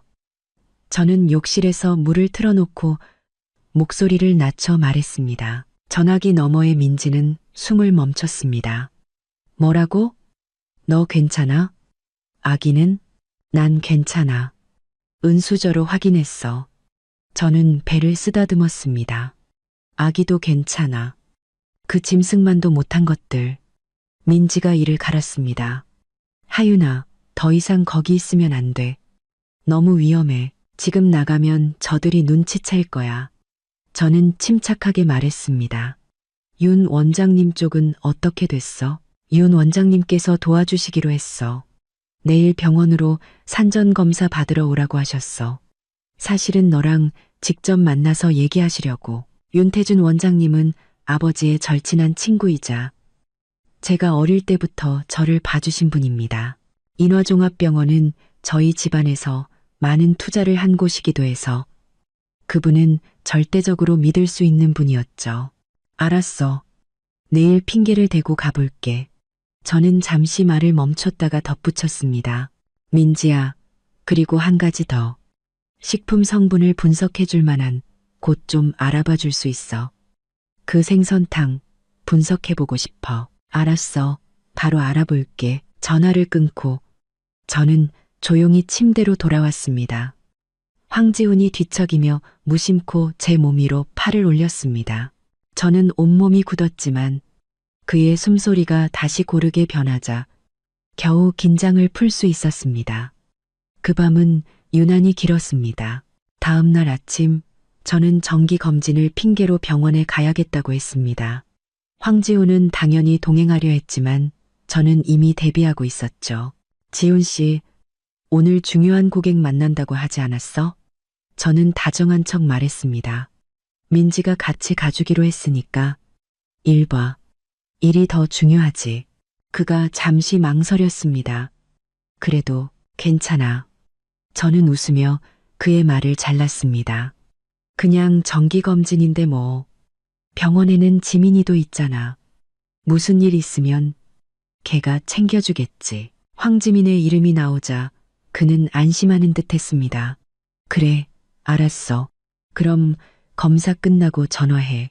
민지는 시간에 맞춰 도착했습니다. 우리는 말없이 눈빛을 교환했죠. 병원으로 가는 길에 저는 낮은 목소리로 생선탕 이야기를 했습니다. 민지의 표정은 점점 굳어졌습니다. 하윤아, 이건 너무 위험해. 집에서까지 손을 쓰려 한다는 건 저들이 정말 초조하다는 뜻이야.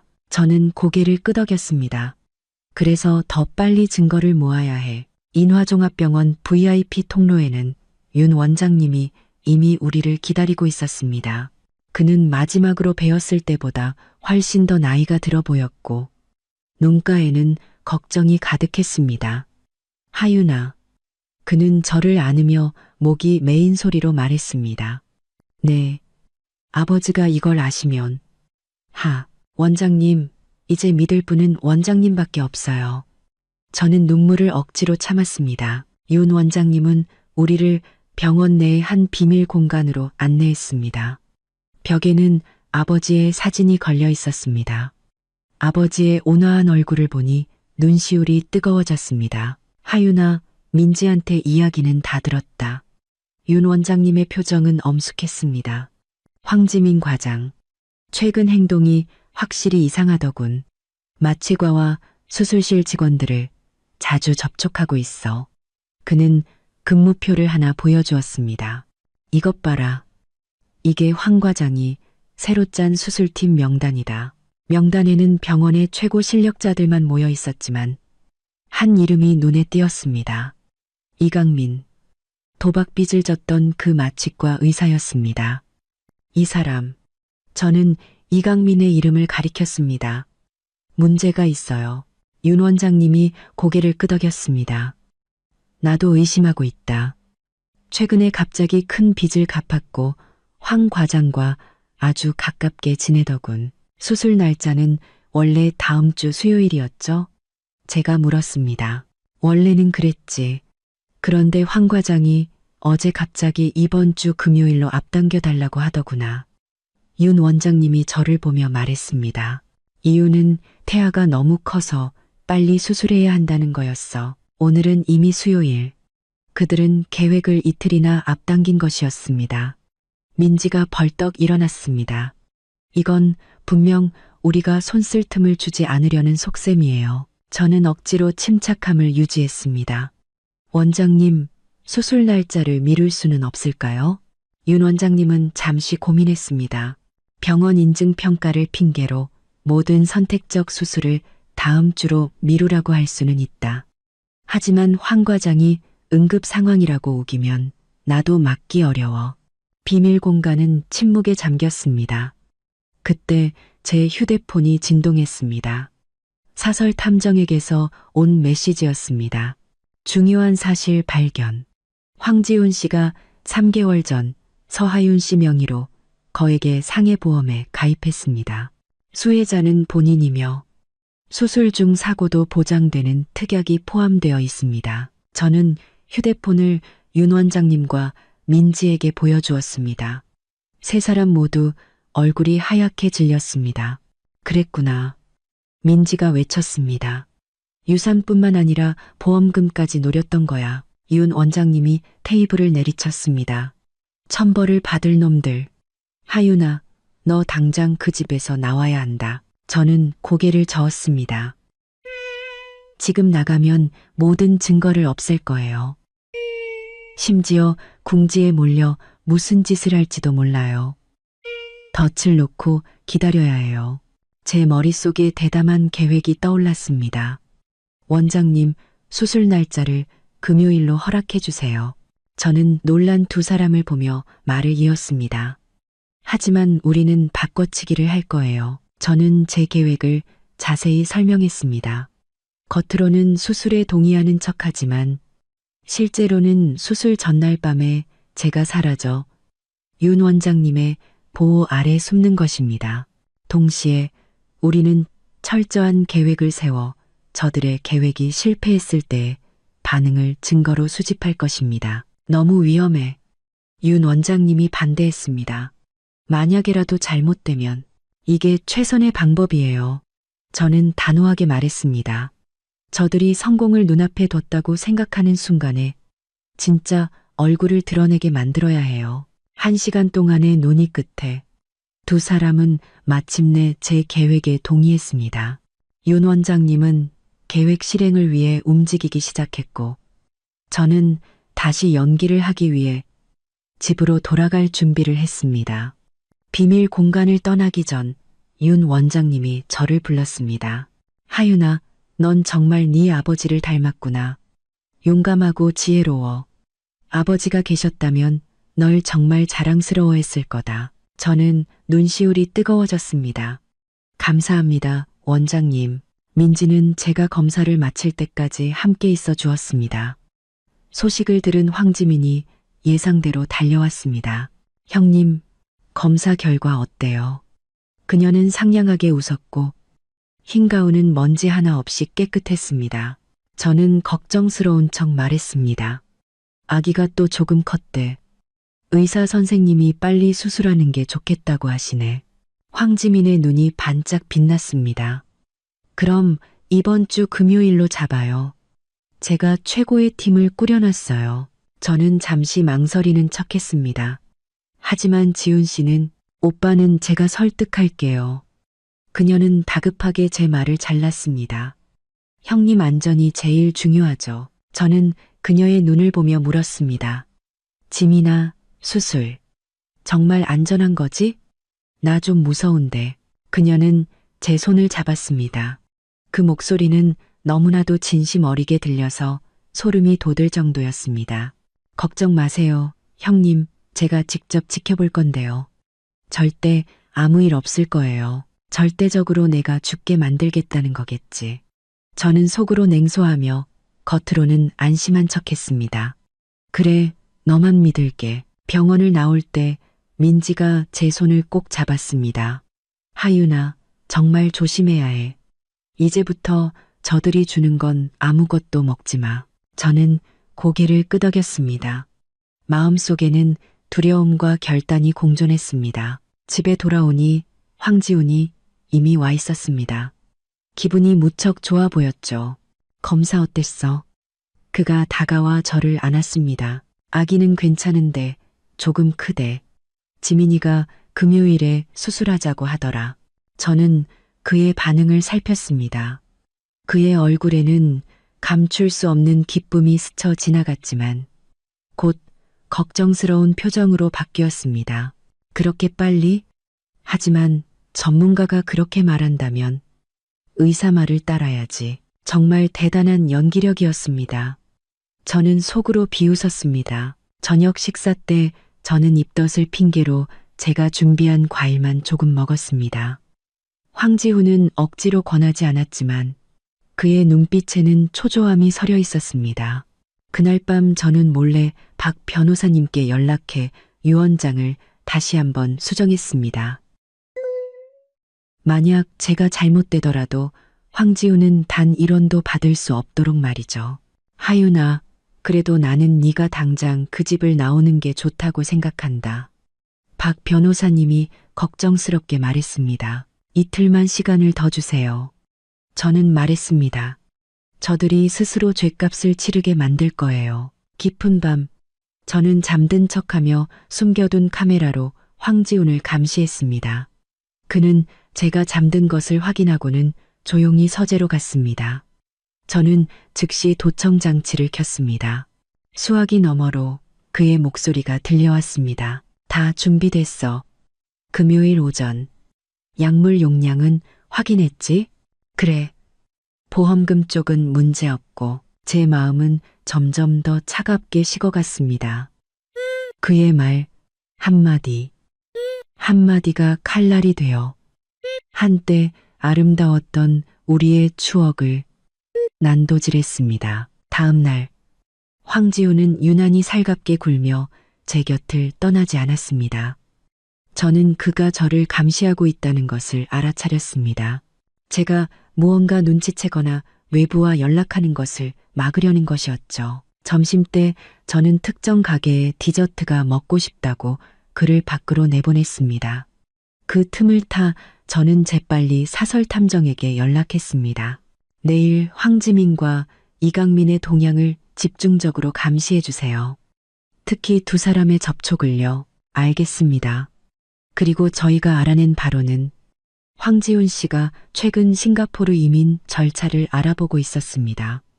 싱가포르, 최수아라는 여자가 있는 곳. 그들은 정말로 모든 일이 끝난 뒤 함께 떠날 계획이었던 겁니다. 전화를 끊자 제 마음속 마지막 망설임도 사라졌습니다. 황지훈은 금방 돌아왔습니다. 손에는 제가 말한 디저트가 들려 있었죠. 저는 웃으며 받아들고 그의 앞에서 한 입 먹는 척 하다가 너무 달다는 핑계로 내려놓았습니다.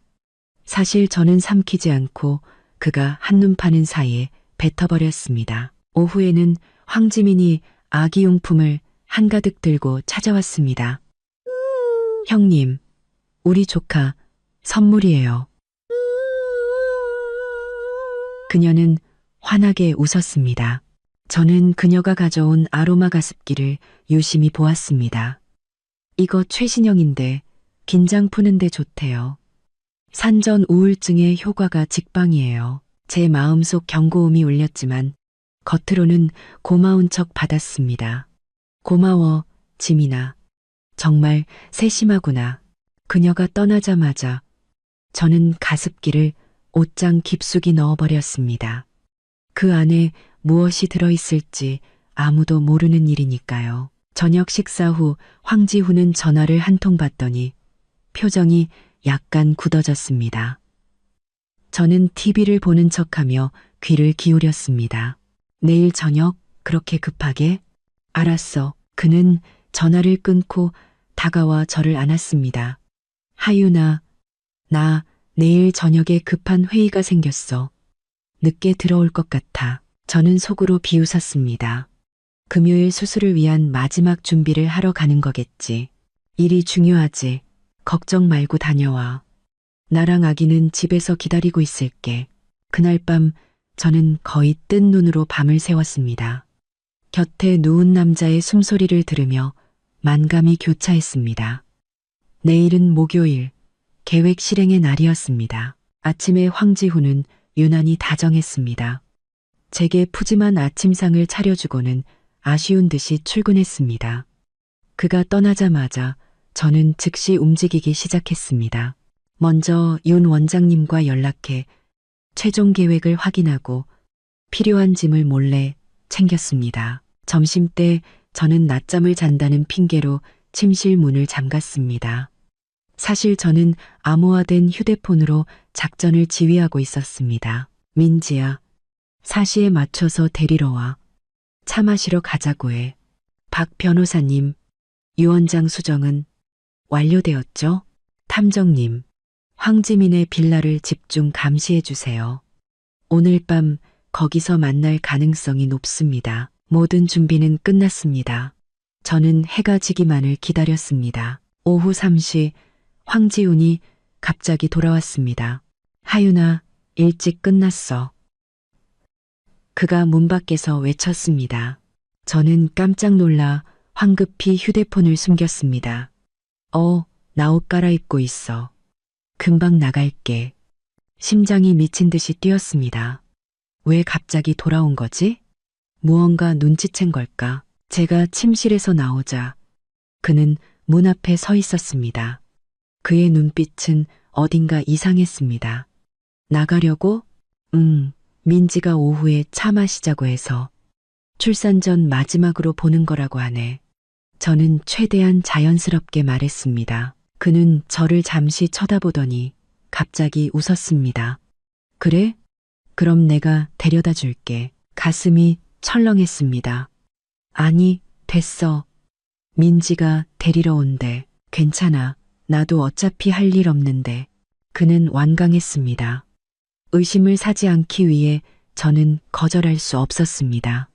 민지에게 몰래 메시지를 보내 계획 변경을 알려야 했습니다.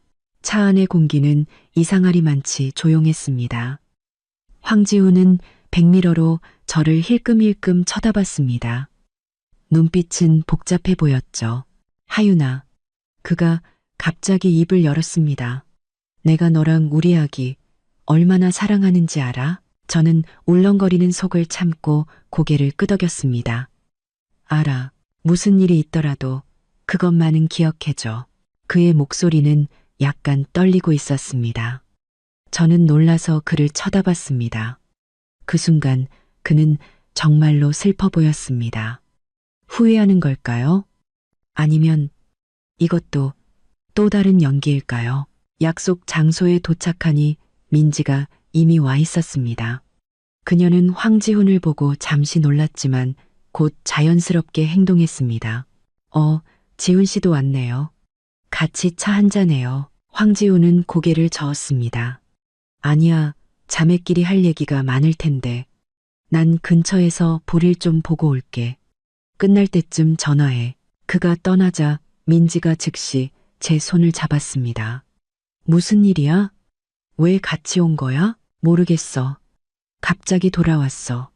저는 가슴을 쓸어내렸습니다. 계획을 수정해야 할 것 같아. 언제 나를 찾을지 몰라. 우리는 재빨리 대책을 논의하고 즐겁게 차를 마시는 척 연기했습니다. 1시간 뒤 황지우는 시간에 맞춰 저를 데리러 왔습니다. 집으로 돌아오는 길, 그는 올 때보다 더 말이 없었습니다. 저녁 식사 때도 그는 거의 수저를 들지 않고 저를 쳐다보기만 했습니다. 하윤아, 그가 갑자기 물었습니다. 만약 내가 너한테 숨기는 게 있다면 용서해 줄 수 있어? 저는 들고 있던 수저를 떨어뜨릴 뻔했습니다. 이 말은 대체 무슨 뜻일까요? 떠보는 걸까요? 아니면 양심의 가책을 느끼는 걸까요? 무슨 일이냐에 따라 다르겠지. 저는 신중하게 대답했습니다. 그는 씁쓸하게 웃으며 더는 아무 말도 하지 않았습니다. 그의 이상한 행동은 저를 더욱 불안하게 만들었습니다. 그가 무언가 눈치챈 걸까요? 아니면 계획이 바뀐 걸까요? 밤 9시 그는 예상대로 전화를 받고 나갈 채비를 했습니다. 떠나기 전 그는 오랫동안 저를 안아주고 이마에 입을 맞췄습니다. 기다려, 금방 돌아올게. 그의 눈빛은 복잡했습니다. 문이 닫히자마자 저는 창가로 달려갔습니다. 그의 차는 황지민의 빌라 방향으로 사라졌습니다. 시간이 됐습니다. 저는 심호흡을 하고 계획을 실행에 옮기기 시작했습니다. 먼저 준비해둔 가방을 챙겼습니다. 안에는 돈과 신분증, 필수품이 들어있었죠. 그리고 암호화된 휴대폰을 켰습니다. 원장님, 그가 떠났습니다. 데리러 와주세요. 민지야, 계획대로 진행해. 탐정님, 빌라를 집중 감시해주세요. 녹화 장비는 준비됐죠? 15분 뒤 평범해 보이는 승합차 한 대가 아파트 후문에 멈췄습니다. 윤 원장님이 직접 저를 데리러 온 것이었죠. 자, 빨리 이걸로 갈아입어. 10분 안에 이 지역을 벗어나야 한다. 그는 제게 간호사복을 건넸습니다. 저는 재빨리 옷을 갈아입었고 차는 병원의 비밀 통로로 향했습니다. 가는 내내 심장이 미친 듯이 뛰었습니다. 두려움과 기대가 뒤섞여 있었죠. 병원의 비밀 병실에 도착하자 윤 원장님은 감시 카메라 화면을 보여주었습니다. 황지민의 빌라 밖에는 여러 개의 숨겨진 카메라와 도청 장치가 이미 설치되어 있었습니다. 저들이 대화하기만 하면 우리는 모든 것을 들을 수 있다. 저는 긴장하며 화면을 지켜보았습니다. 밤 10시 30분 황지훈의 차가 빌라 앞에 나타났습니다. 드디어 막이 오르려 하고 있었습니다. 황지민이 문을 열고 그를 맞았고 두 사람은 거실로 들어갔습니다. 그곳에는 이미 또 다른 사람이 기다리고 있었습니다. 마취과 의사 이강민이었습니다. 다 준비됐어. 황지민의 목소리가 도청 장치를 통해 들려왔습니다. 황지훈이 고개를 끄덕였습니다. 내일 구시 수술. 확실한 거지? 이강민이 자신만만하게 웃었습니다. 걱정 마세요. 약물 용량은 충분합니다. 과다출혈을 일으켜서 완벽한 의료사고처럼 보이게 할 겁니다. 황지민이 덧붙였습니다. 수술 후 기록은 내가 처리할 테니 절대 문제될 일 없을 거야. 저는 온몸이 차갑게 식은 채 그들의 대화를 들었습니다. 한마디 한마디가 얼음 송곳처럼 가슴을 찔렀습니다. 황지훈이 갑자기 물었습니다. 보험금 쪽은 확인했어? 확인했지. 사망 진단서만 제출하면 300억 원이 바로 입금될 거야. 황지민이 웃으며 말했습니다. 거기에 유산 1,000억 원까지 더하면 우리 평생 다 못 쓸 돈이야. 황지훈은 잠시 침묵하더니 말했습니다. 왠지 불안한데. 황지민이 비웃었습니다. 오빠, 이제 와서 마음 약해지는 거야? 1,000억 원을 생각해. 싱가포르에서 기다리는 최수아랑 새로운 인생을 생각하라고. 최수아의 이름이 나오자 황지훈은 결심을 굳힌 듯 했습니다. 그래, 계획대로 진행하자. 그들은 세부 사항을 논의하기 시작했고 그 모든 내용은 낱낱이 기록되었습니다. 이것은 빼도 박도 못할 증거였습니다. 바로 그때 제 휴대폰이 진동했습니다. 황지훈에게서 온 전화였습니다. 저는 깜짝 놀랐습니다. 왜 지금 전화를? 혹시 내가 집에 없는 걸 알아챈 걸까? 윤 원장님은 제게 진정하라는 손짓을 하며 장비를 가리켰습니다. 도청기 너머로 황지훈의 목소리가 들려왔습니다. 내가 전화해서 집에 얌전히 있는지 확인해 볼게. 단순한 확인 전화였던 겁니다. 저는 안도의 한숨을 쉬었습니다. 원장님, 저쪽 휴대폰 신호가 우리 녹음을 방해하지 않도록 전파방해 장치 준비해 주세요. 저는 전화를 받았습니다. 목소리가 떨리지 않도록 애썼습니다. 여보세요? 하윤아, 자. 그의 목소리 주변은 아주 조용해서 빌라 안이라는 것을 전혀 눈치챌 수 없었습니다. 아니, TV 보고 있어. 저는 태연하게 말했습니다. 언제 와? 곧 먼저 자. 그가 잠시 말을 멈췄다가 말했습니다. 사랑해, 하윤아. 그 말은 칼이 되어 제 가슴을 찔렀습니다. 위선적이고 잔인한 말이었습니다. 나도 사랑해. 저는 기계적으로 대답하고 전화를 끊었습니다. 도청기 너머로 황지민의 비웃음이 들려왔습니다. 어휴, 아직도 사랑 타령이야? 내일 이 시간이면 그 여자는 시체일 텐데. 황지훈의 목소리가 차갑게 들려왔습니다. 쓸데없는 소리 하지 말고 마지막 계획이나 확인해. 저는 더 이상 들을 수 없었습니다. 윤 원장님께 소리를 꺼달라고 손짓했죠. 됐어요. 이 정도 증거면 저들을 파멸시키기에 충분해요. 원장님, 경찰에 신고해 주세요. 저는 침착하게 말했습니다. 윤 원장님이 고개를 끄덕이며 특수 전화기를 들고 경찰 특수팀에 연결했습니다. 바로 그 순간 감시 카메라 화면에 예상치 못한 상황이 벌어졌습니다. 또 다른 차 한 대가 빌라 앞에 멈추더니 트렌치 코트를 입은 여자가 내려 초인종을 눌렀습니다. 황지훈과 황지민도 무척 놀란 듯 했습니다. 문이 열리고 그 여자는 거실로 들어왔습니다. 그녀가 모자를 벗었을 때 저는 숨을 멈췄습니다. 최수아, 황지훈의 옛 연인이었습니다. 그녀가 싱가포르에서 온 것이었습니다. 도청 장치가 다시 켜지고 그녀의 목소리가 들려왔습니다. 이렇게 중요한 순간에 내가 빠질 수 없지. 황지훈은 놀라움과 분노가 뒤섞인 목소리로 말했습니다. 네가 왜 왔어? 싱가포르에서 기다리라고 했잖아. 최수아가 가볍게 웃었습니다. 당연히 내 몫을 확실히 챙기러 왔지. 잊었어. 내가 구해준 약이 아니었으면 너희 계획이 이렇게 완벽할 수 있었을까? 저는 큰 충격을 받았습니다. 그 생선탕 속의 독약이 그녀가 구해준 것이었습니다. 황지민도 불만스러운 듯 말했습니다. 수아 씨, 오면 안 됐어요. 너무 위험해요. 위험? 최수아가 비웃었습니다. 너희 같은 아마추어들보다는 내가 더 전문가야. 서 회장 교통사고 때도 그녀는 갑자기 입을 다물었지만 이미 늦었습니다. 저는 벌떡 일어났습니다. 온몸이 떨렸습니다. 아버지의 교통사고, 그것도 사고가 아니었던 걸까요? 윤 원장님의 얼굴도 하얗게 질렸습니다. 그는 즉시 전화기 너머에 경찰에게 말했습니다.